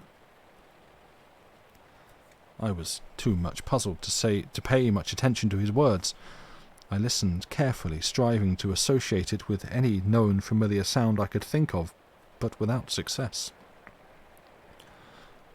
It changed in the direction, too, coming nearer and then sinking utterly away into remote distance. I cannot say that it was ominous in quality, because to me it seemed distinctly musical, yet I must admit it set going a distressing feeling that made me wish I had never heard it. "The wind blowing in those sand funnels," I said, determined to find an explanation. "Or the bushes rubbing together after the storm, perhaps?"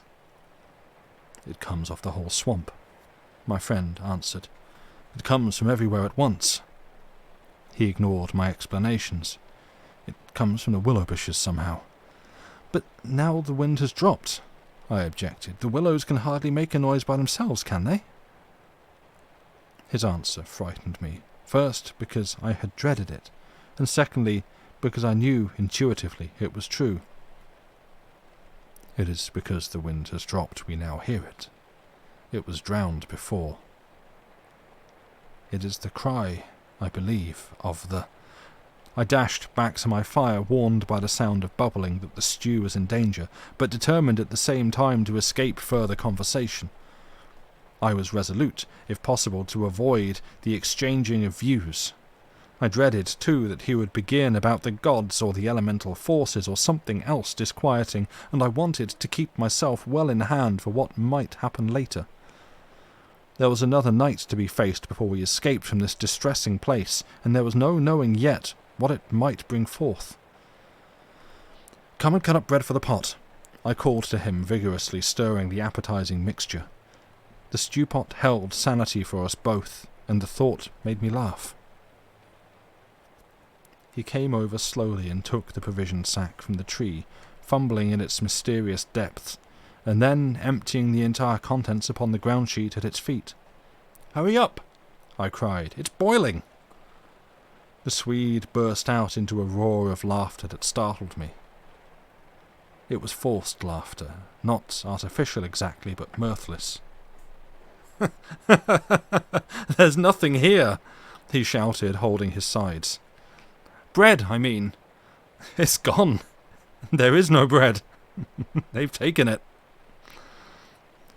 I dropped the long spoon and ran up. Everything the sack had contained lay upon the ground sheet, but there was no loaf. The whole dead weight of my growing fear fell upon me and shook me. Then I burst out laughing too. It was the only thing to do, and the sound of my laughter also made me understand his. The stain of psychical pressure caused it, this explosion of unnatural laughter in both of us. It was an effort of repressed forces to seek relief. It was a temporary safety valve, and with both of us it ceased quite suddenly.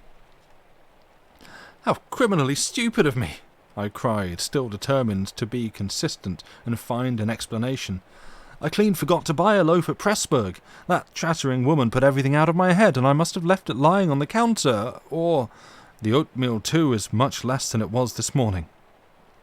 The Swede interrupted. Why in the world need he draw attention to it? I thought angrily.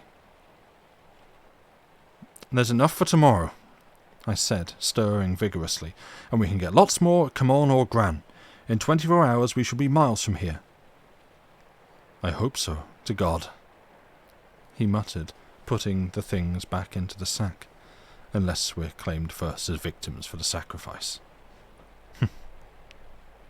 He added, with a foolish laugh. He dragged the sack into the tent for safety's sake, I suppose, and I heard him mumbling to himself, but so indistinctly that it seemed quite natural for me to ignore his words. Our meal was beyond question a gloomy one, and we ate it almost in silence, avoiding one another's eyes and keeping the fire bright. Then we washed up and prepared for the night, and, once smoking, our minds unoccupied with any definite duties, the apprehension I had felt all day long became more and more acute. It was not then active fear, I think, but the very vagueness of its origin distressed me far more than if I had been able to tick it and face it squarely. The curious sound I have likened to the note of a gong became now almost incessant, and filled the stillness of the night with a faint, continuous ringing rather than a series of distinct notes. At once it was behind and at another time in front of us. Sometimes I fancied it came from the bushes on our left, and then again from the clumps on the right. More often it hovered directly overhead like the whirring of wings.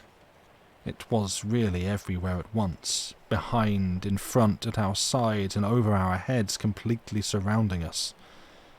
The sound really defies description. but nothing within my knowledge is like that ceaseless muffled humming rising off the deserted world of swamps and willows. We sat smoking in comparative silence, the strain growing every minute greater. Excuse me, water. The worst feature of the situation seemed to me that we did not know what to expect, and could therefore make no sort of preparation by way of defence. We could anticipate nothing. My explanations, made in the sunshine, moreover, now came to haunt me with their foolish and wholly unsatisfactory nature, and it was more and more clear to us that some kind of plain talk with my companion was inevitable, whether I liked it or not. After all, we had to spend the night together, and to sleep in the same tent side by side. I saw that I could not get along much longer without the support of his mind, and for that, of course, plain talk was imperative. As long as possible, however, I postponed this little climax, and tried to ignore or laugh at the occasional sentences he flung into the emptiness. Some of these sentences, moreover, were confoundedly disquieting to me, coming, as they did, to corroborate much that I felt myself. Corroboration, too, which made it so much more convincing from a totally different point of view. He composed such curious sentences, and hurled them at me in such an inconsequential sort of way, as though his main line of thought was secret to himself, and these fragments were mere bits he found it impossible to digest. He got rid of them by uttering them. Speech relieved him. It was like being sick. There are things about us, I'm sure, that make for disorder, disintegration, destruction. Our destruction, he said once while the fire blazed between us. We've strayed out of a safe line somewhere.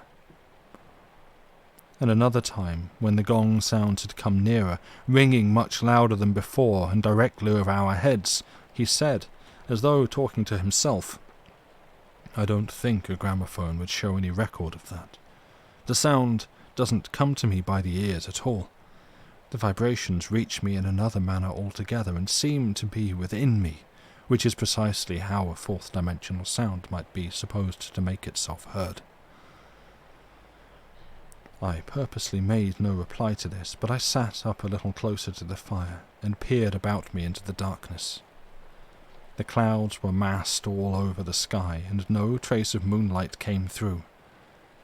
Very still, too, everything was, so that the river and the frogs had things all their own way. "It has that about it," he went on, "which is utterly out of common experience. It is unknown. Only one thing describes it really. It is a non-human sound.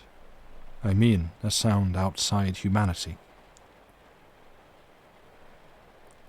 Having rid himself of this indigestible morsel, he lay quiet for a time, but he had so admirably expressed my own feeling that it was a relief to have the thought out, and to have confined it by the limitation of words from dangerous wandering to and fro in the mind. The solitude of that Danube camping-place, can I ever forget it? The feeling of being utterly alone on an empty planet. My thoughts ran incessantly upon cities and the haunts of men. I would have given my soul, as the saying is, for the feel of those Bavarian villages we had passed through by the score. For the normal, human commonplaces, peasants drinking beer, tables beneath the trees, hot sunshine, and a ruined castle on the rocks behind the red-roofed church. Even the tourists would have been welcome. Yet, what I felt of dread was no ordinary ghostly fear. It was infinitely greater, stranger, and seemed to arise from some dim ancestral sense of terror more profoundly disturbing than anything I had known or dreamed of. We had strayed, as the Swede put it, into some region or some set of conditions where the risks were great, yet unintelligible to us, where the frontiers of some unknown world lay close about us. It was a spot held by the dwellers in some outer space, a sort of peephole whence they could spy upon the earth, themselves unseen, a point where the veil between had worn a little thin. As the final result of too long a sojourn here, we could be carried over the border and deprived of what we call our lives, yet by mental, not physical, physical processes. In that sense, as he said, we should be the victims of our adventure, a sacrifice. It took us in different fashion, each according to the measure of his sensitiveness and powers of resistance.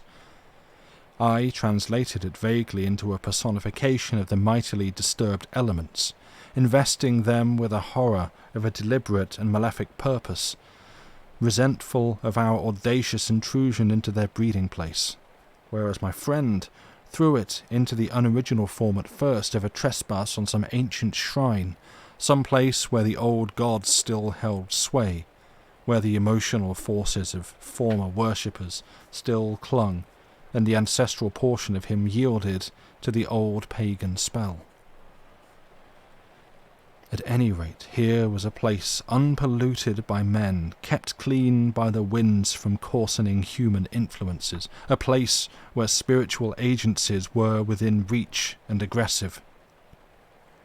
Never before or since have I been so attacked by indescribable suggestions of a beyond region, of another scheme of life, another revolution not parallel to the human. And in the end our minds would succumb under the weight of the awful spell, and we should be drawn across the frontier into their world.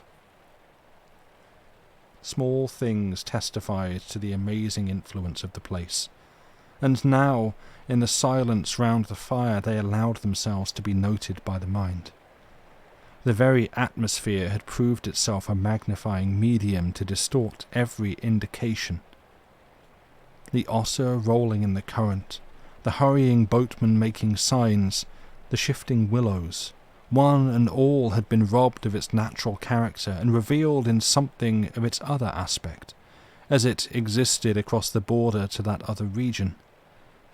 And this changed aspect, I felt, was now not merely to me, but to the race. The whole experience whose verge we touched was unknown to humanity at all. It was a new order of experience, and in the true sense of the word unearthly. It's the deliberate calculating purpose that reduces one's courage to zero, the Swede said suddenly, as if he had been actually following my thoughts. Otherwise imagination might count for much, but the paddle, the canoe, the lessening food— "Haven't I explained all that once?" I interrupted viciously. "You have," he answered dryly. "You have indeed." He made other remarks too, as usual, about what he called the plain determination to provide a victim. But having now arranged my thoughts better, I recognized that this was simply the cry of his frightened soul against the knowledge that he was being attacked in a vital part, and that he would be somehow taken or destroyed. The situation called for a courage and calmness of reasoning that neither of us could compass, and I have never before been so clearly conscious of two persons in me, the one that explained everything, and the other that laughed at such foolish explanations, yet was horribly afraid. Meanwhile, in the pitchy night, the fire died down and the wood pile grew small. Neither of us moved to replenish the stock, and the darkness consequently came up very close to our faces. A few feet beyond the circle of firelight it was inky black. Occasionally a stray puff of wind set the willows shivering about us, but apart from this not very welcome sound, a deep and depressing silence reigned, broken only by the gurgling of the river and the humming in the air overhead. We both missed, I think, the shouting company of the winds. At length, at a moment when a stray puff prolonged itself as though the wind were about to rise again, I reached the point for me of saturation, the point where it was absolutely necessary to find relief in plain speech, or else betray myself by some hysterical extravagance that must have been far worse in its effect upon both of us. I kicked the fire into a blaze and turned to my companion abruptly. He looked up with a start. "I can't disguise it any longer," I said. "I don't like this place and the darkness and the noises and the awful feelings I get. There's something here that beats me utterly. I'm in a blue funk, and that's the plain truth. If the other shore was different, I swear I'd be inclined to swim for it." The Swede's face turned very white beneath the deep tan of sun and wind. He stared straight at me and answered quietly, but his voice betrayed his huge excitement by its unnatural calmness. For the moment, at any rate, he was the strong man of the two. He was more phlegmatic, for one thing. "It's not a physical condition we can escape from by running away," he replied, in the tone of a doctor diagnosing some grave disease. "We must sit tight and wait. There are forces close here that could kill a herd of elephants in a second as easily as you or I could squash a fly. Our only chance is to keep perfectly still. Our insignificance, perhaps, may save us." I put a dozen questions into my expression of face, but found no words. It was precisely like listening to an accurate description of a disease whose symptoms had puzzled me. "I mean that so far, although aware of our disturbing presence, they have not found us, not located us, as the Americans say," he went on. "They're blundering about like men hunting for a leak of gas. The paddle and canoe and provisions prove that. I think they feel us, but cannot actually see us. We must keep our minds quiet. It's our minds they feel. We must control our thoughts, or it's all up with us." "Death, you mean?" I stammered, icy with the horror of his suggestion.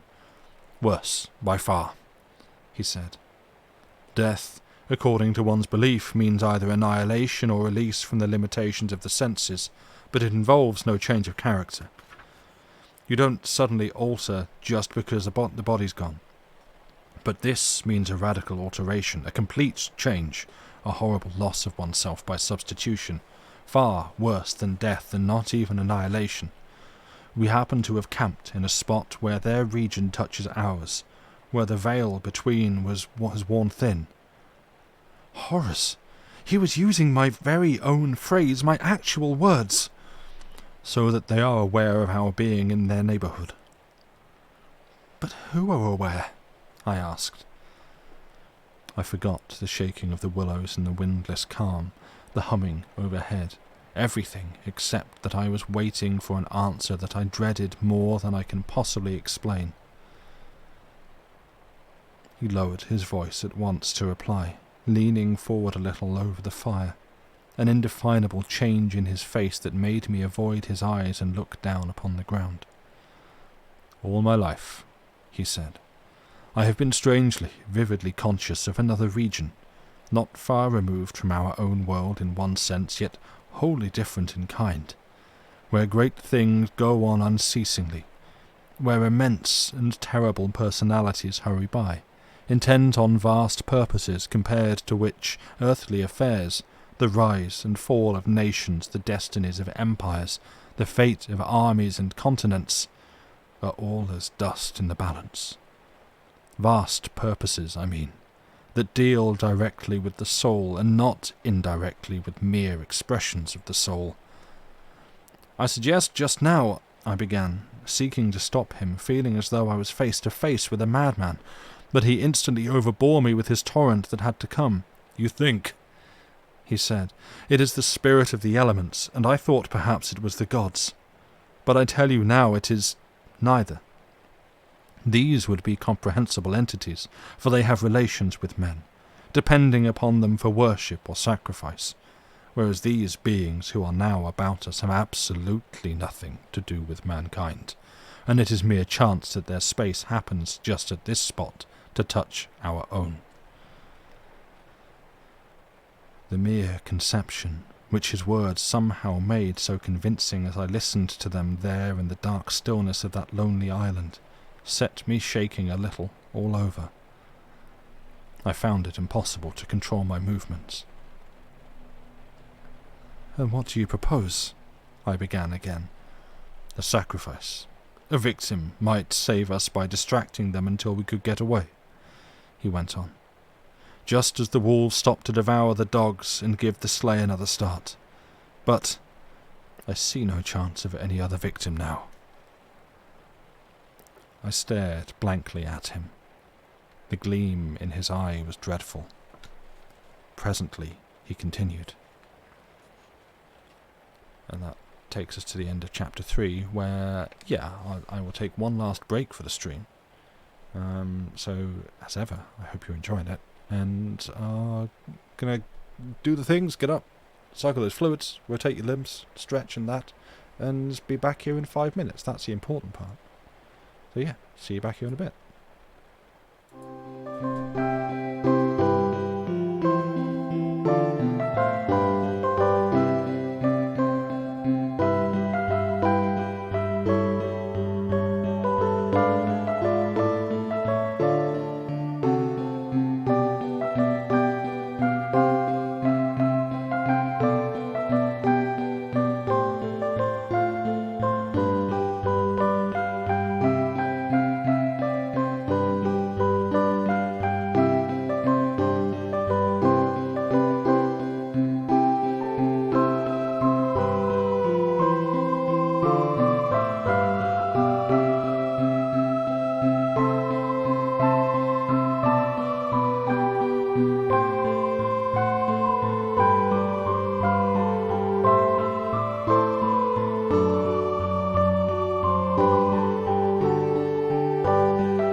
we're back. Hello. I apologise for the slightly extended... I mean, it's a few seconds. I know it's fine and no one cares.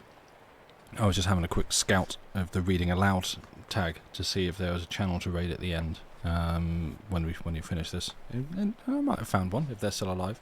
Wow, no, that was bleak. If they're still live. So, I mean... This would be the second time I have unintentionally threatened someone on Twitch, but that is a story for another time. Yeah, dark. Whoops. Okay, if anyone from that channel comes back and listens to this, I sincerely apologise. That was a true slip of the tongue. Oh no, Pirola, you're into being a butt? That sucks. I'm sorry.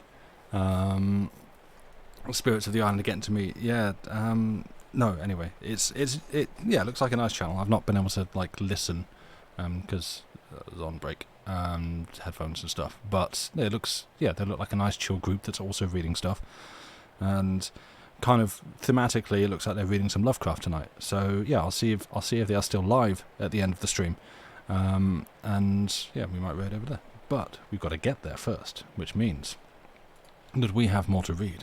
So this. Who's speaking here? This is chapter 4, and the Swede is about to continue. It's the Willows, of course. The Willows mask the others, but the others are feeling about for us. If we let our minds betray our fear, we're lost utterly. He looks at me with an expression so calm, so determined, so sincere that I no longer had any doubts as to his sanity. He was as sane as any man ever was. If we can hold out through the night, he added, we may get off in the daylight unnoticed, or rather undiscovered. But you really think a sacrifice would... That gong-like humming came down very close over our heads as I spoke, but it was my friend's scared face that really stopped my mouth. Hush! He whispered, holding up his hand. Do not mention them more than you can help. Do not refer to them by name. To name is to reveal. It is the inevitable clue, and our only hope lies in ignoring them, in order that they may ignore us. Even in thought. He was extraordinarily agitated. Especially in thought. Our minds make spirals in their world. We must keep them out of our minds at all costs, if possible. I raked the fire together to prevent the darkness having everything its own way. I never longed for the sun as I longed for it then in the awful blackness of that summer night. Were you awake all last night? He went on, suddenly.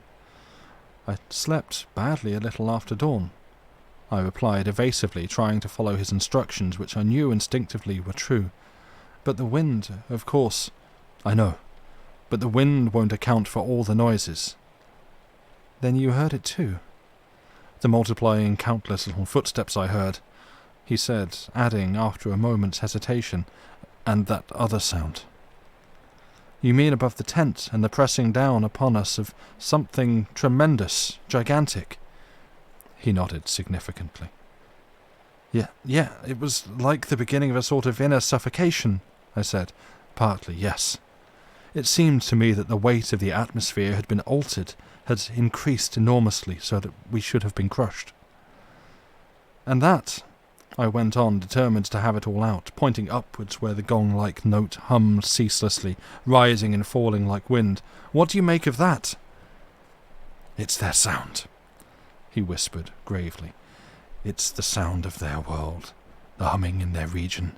The division here is so thin that it leaks through somehow. But if you listen carefully, you'll find it's not above so much as around us. It's in the willows. It's the willows themselves humming, because here the willows have been made symbols of the forces that are against us.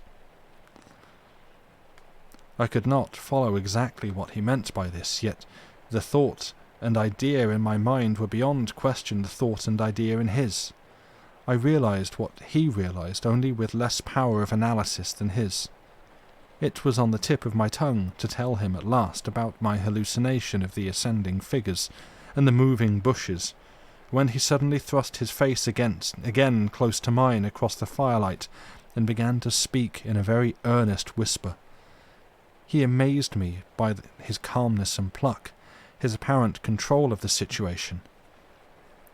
This man I had for years deemed unimaginative, stolid. "Now listen," he said. "The only thing for us to do is to go on as though nothing had happened, follow our usual habits, go to bed, and so forth. Pretend we feel nothing and notice nothing.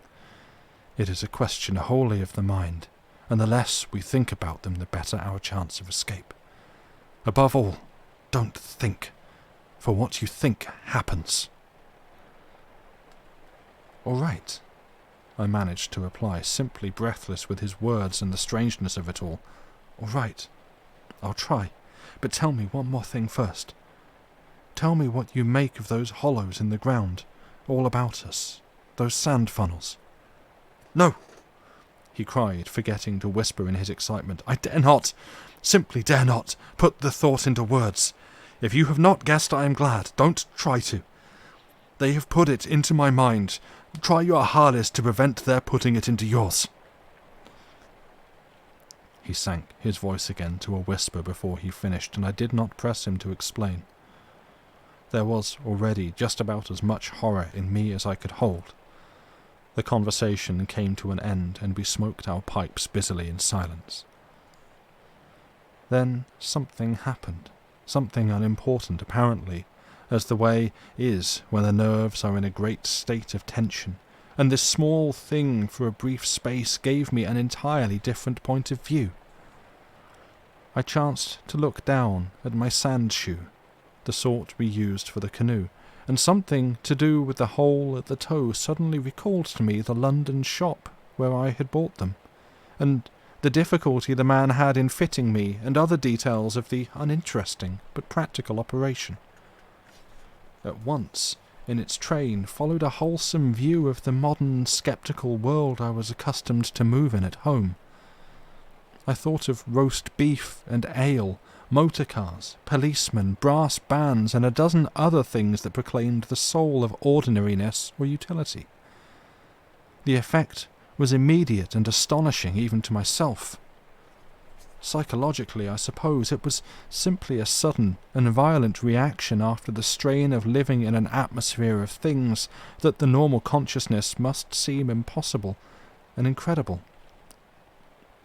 But whatever the cause, it momentarily lifted the spell from my heart and left me for the short space of a minute feeling free and utterly unafraid. I looked up at my friend opposite.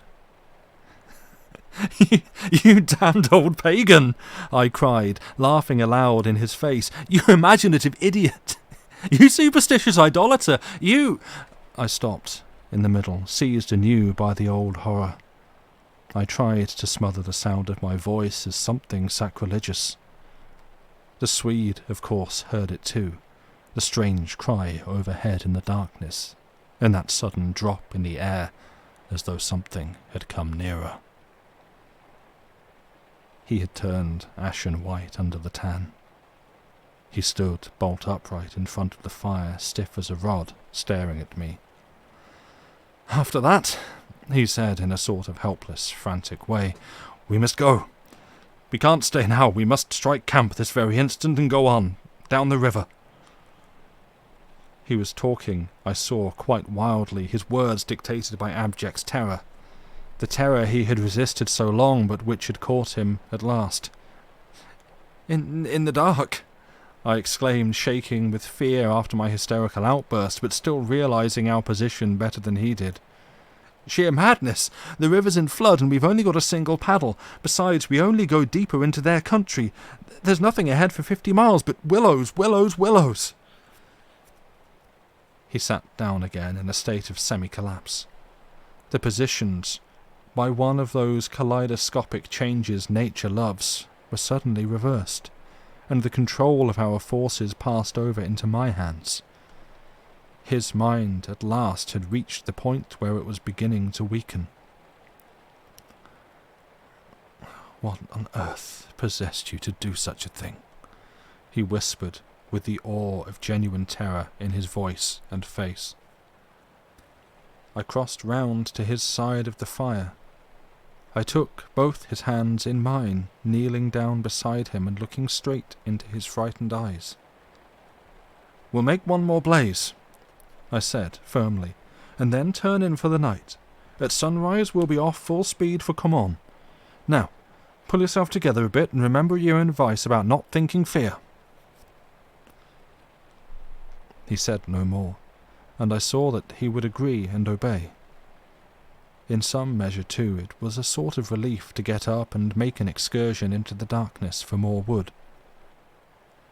We kept close together, almost touching, groping among the bushes and along the bank. The humming overhead never ceased, but seemed to me to grow louder as we increased our distance from the fire. It was shivery work. We were grubbing away in the middle of a thickish clump of willows, where some driftwood from a former flood had caught high among the branches, when my body was seized in a grip that made me half drop upon the sand. It was the Swede. He had fallen against me and was clutching me for support. I heard his breath coming and going in short gasps. "Look, by my soul," he whispered, and for the first time in my experience I knew what it was to hear tears of terror in a human voice. He was pointing to the fire some 50 feet away. I followed the direction of his finger, and I swear my heart missed a beat. There, in front of the dim glow, something was moving.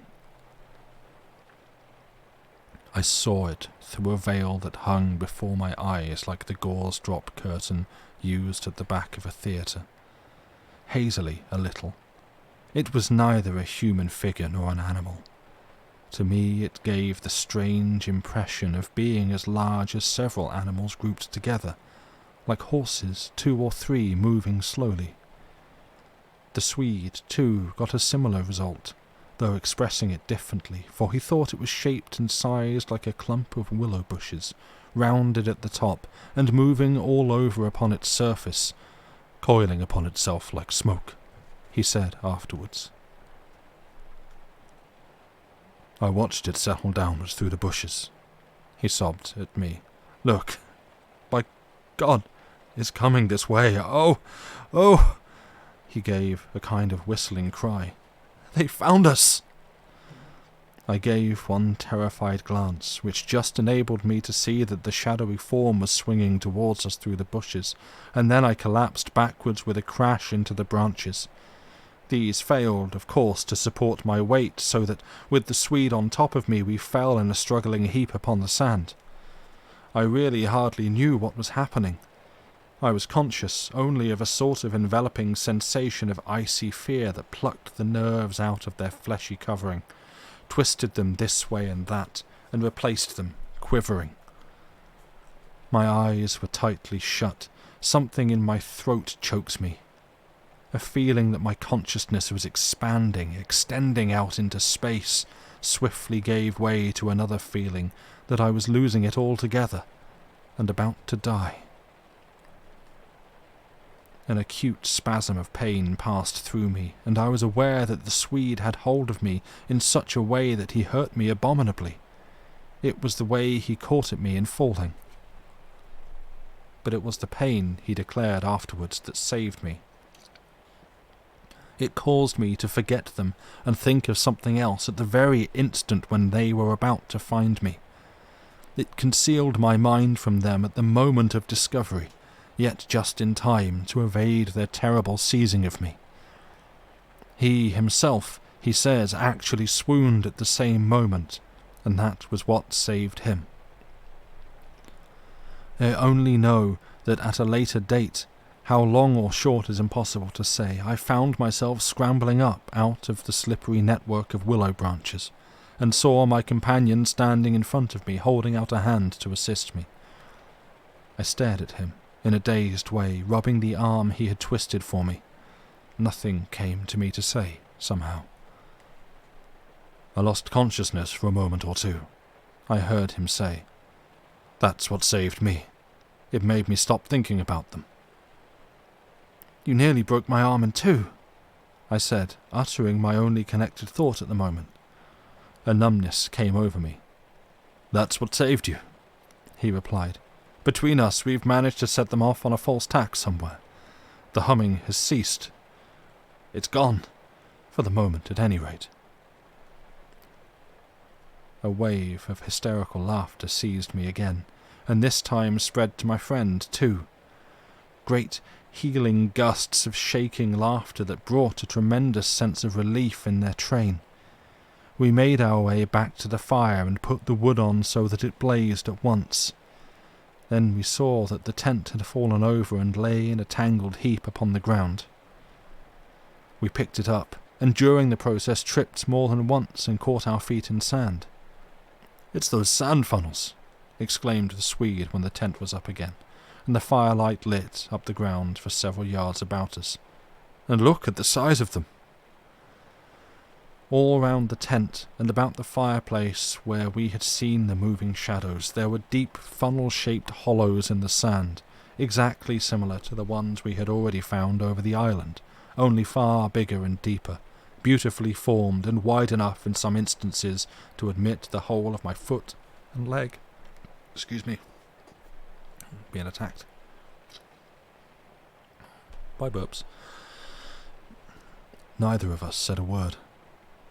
We both knew that sleep was the safest thing we could do, and to bed we went accordingly without further delay, having first thrown sand on the fire and taking the provision sack and the paddle inside the tent with us.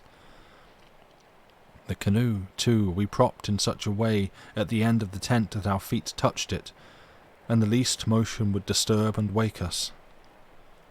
In case of emergency, too, we again went to bed in our clothes, ready for a sudden start.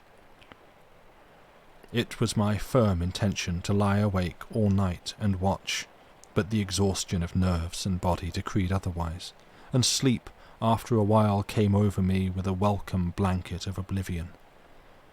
The fact that my companion also slept quickened its approach. At first he fidgeted and constantly sat up, asking me if I heard this or heard that. He tossed about on his cork mattress, and said the tent was moving, and the river had risen over the point of the island, but each time I went out to look, I returned with the report that all was well, and finally he grew calmer and lay still. Then at length his breathing became regular, and I heard unmistakable sounds of snoring, the first and only time in my life when snoring has been a welcome and calming influence. This, I remember, was the last thought in my mind before dozing off. A difficulty in breathing woke me, and I found the blanket over my face. But something else besides the blanket was pressing upon me, and my first thought was that my companion had rolled off his mattress onto my own in his sleep. I called to him and sat up, and at the same moment it came to me that the tent was surrounded. That sound of multitudinous soft pattering was again audible outside, filling the night with horror. I called again to him, louder than before. He did not answer, but I missed the sound of his snoring, and also noticed that the flap of the tent was down. This was the unpardonable sin. I crawled out in the darkness to hook it back securely, and it was then for the first time I realized positively that the Swede was not here. He had gone. I dashed out in a mad run, seized by a dreadful agitation, and the moment I was out, I plunged into a sort of torrent of humming that surrounded me completely and came out of every quarter of the heavens at once. It was that same familiar humming, gone mad. A swarm of great, invisible bees might have been about me in the air. The sound seemed to thicken the very atmosphere, and I felt my lungs worked with difficulty. But my friend was in danger, and I could not hesitate. The dawn was just about to break, and a faint whitish light spread upwards over the clouds from a thin strip of clear horizon. No wind stirred. I could just make out the bushes and river beyond, and the pale sandy patches. In my excitement I ran frantically to and fro about the island, calling him by name, shouting at the top of my voice the first words that came into my head. But the willows smothered my voice, and the humming muffled it so that the sound only travelled a few feet round me. I plunged among the bushes, tripping headlong, tumbling over roots and scraping my face as I tore this way and that among the preventing branches. Then, quite unexpectedly, I came out upon the island's point and saw a dark figure outlined between the water and the sky. It was the Swede, and already he had 1 foot in the river. A moment more and he would have taken the plunge. I threw myself upon him, flinging my arms about his waist and dragging him shoreward with all my strength. Of course, he struggled furiously, making a noise all the time, just like that cursed humming, and using the most outlandish phrases in his anger about going inside to them and taking the way of the water and the wind, and God only knows what more besides, that I tried in vain to recall afterwards, but which turned me sick with horror and amazement as I listened. But in the end I managed to get him into the comparative safety of the tent, and flung him breathless and cursing upon the mattress, where I held him until the fit had passed. I think the suddenness with which it all went, and he grew calm, coinciding as it did with the equally abrupt cessation of the humming and pattering outside, I think this was almost the strangest part of the whole business, perhaps. For he had just opened his eyes and turned his tired face up to me, so that the dawn threw a pale light upon it through the doorway, and said, for all the world just like a frightened child, "My life, old man. It's my life I owe you.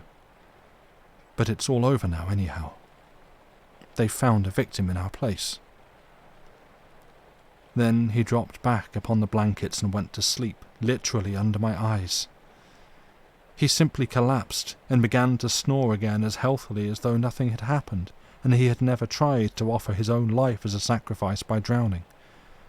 And when the sunlight woke him 3 hours later, hours of ceaseless vigil for me, it became so clear to me that he remembered absolutely nothing of what he had attempted to do, that I deemed it wise to hold my peace and ask no dangerous questions. He woke naturally and easily, as I have said, when the sun was already high in the windless hot sky, and he at once got up and set about the preparation of the fire for breakfast. I followed him anxiously at bathing, but he did not attempt to plunge in, merely dipping his head and making some remark about the extra coldness of the river. "River's falling at last," he said, "and I'm glad of it." "The humming has stopped too," I said. He looks up at me quietly with his normal expression.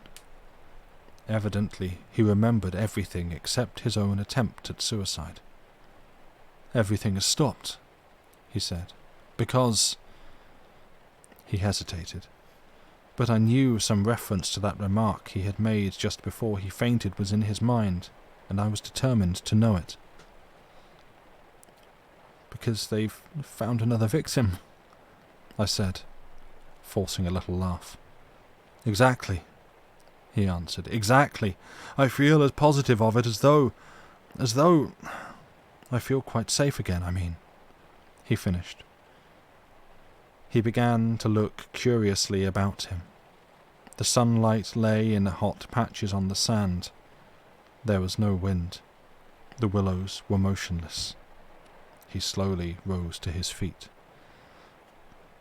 "Come," he said. "I think if we look, we shall find it." He started off on a run, and I followed him. He kept to the banks, poking with a stick among the sandy bays and caves and little backwaters, myself always close on his heels. "Ah!" he exclaimed presently. "Ah!" The tone of his voice somehow brought back to me a vivid sense of the horror of the last 24 hours, and I hurried up to join him. He was pointing with his stick at a large black object that lay half in the water and half on the sand. It appeared to be caught by some twisted willow roots so that the river could not sweep it away. A few hours before, the spot must have been under water. "See," he said quietly, "the victim that made our escape possible." And when I peered across his shoulder, I saw his stick rested on the body of a man. He turned it over. It was the corpse of a peasant, and the face was hidden in the sand. Clearly the man had been drowned but a few hours before, and his body must have been swept down upon our island somewhere about the hour of the dawn, at the very time the fit had passed. "We must give it a decent burial, you know." "I suppose so," I replied. I shuddered a little in spite of myself, for there was something about the appearance of that poor drowned man that turned me cold. The Swede glanced up sharply at me, an undecipherable expression on his face, and began clambering down the bank. I followed him more leisurely. The current, I noticed, had torn away much of the clothing from the body so that the neck and part of the chest lay bare. Halfway down the bank, my companion suddenly stopped and held up his hand in warning. But either my foot slipped or I had gained too much momentum to bring myself quickly to a halt, for I bumped into him and sent him forward with a sort of leap to save himself. We tumbled together on the hard sand so that our feet splashed into the water, and, before anything could be done, we had collided a little heavily against the corpse. The Swede uttered a sharp cry, and I sprang back as if I had been shot. At the moment we touched the body, there rose from its surface the loud sound of humming, the sound of several hummings, which passed with a vast commotion as of winged things in the air about us and disappeared upwards into the sky, growing fainter and fainter till they finally ceased in the distance. It was exactly as though we had disturbed some living yet invisible creatures at work. My companion clutched me, and I think I clutched him, but before either of us had time properly to recover from the unexpected shock, we saw that a movement of the current was turning the corpse round, so that it became released from the grip of the willow roots. A moment later it had turned completely over, the dead face uppermost staring at the sky. It lay on the edge of the main stream. In another moment it would be swept away. The Swede started to save it, shouting again something I did not catch about a proper burial, and then abruptly dropped upon his knees on the sand and covered his eyes with his hands. I was beside him in an instant. I saw what he had seen. For just as the body swung round to the current, the face and the exposed chest turned full towards us and showed plainly how the skin and flesh were indented with small hollows, beautifully formed and exactly similar in shape and kind to the sand funnels that we had found all over the island. "Their mark," I heard my companion mutter under his breath. "Their awful mark." And when I turned my eyes again from his ghastly face to the river, the current had done its work, and the body had been swept away into midstream, and was already beyond our reach and almost out of sight, turning over and over on the waves like an otter. The end.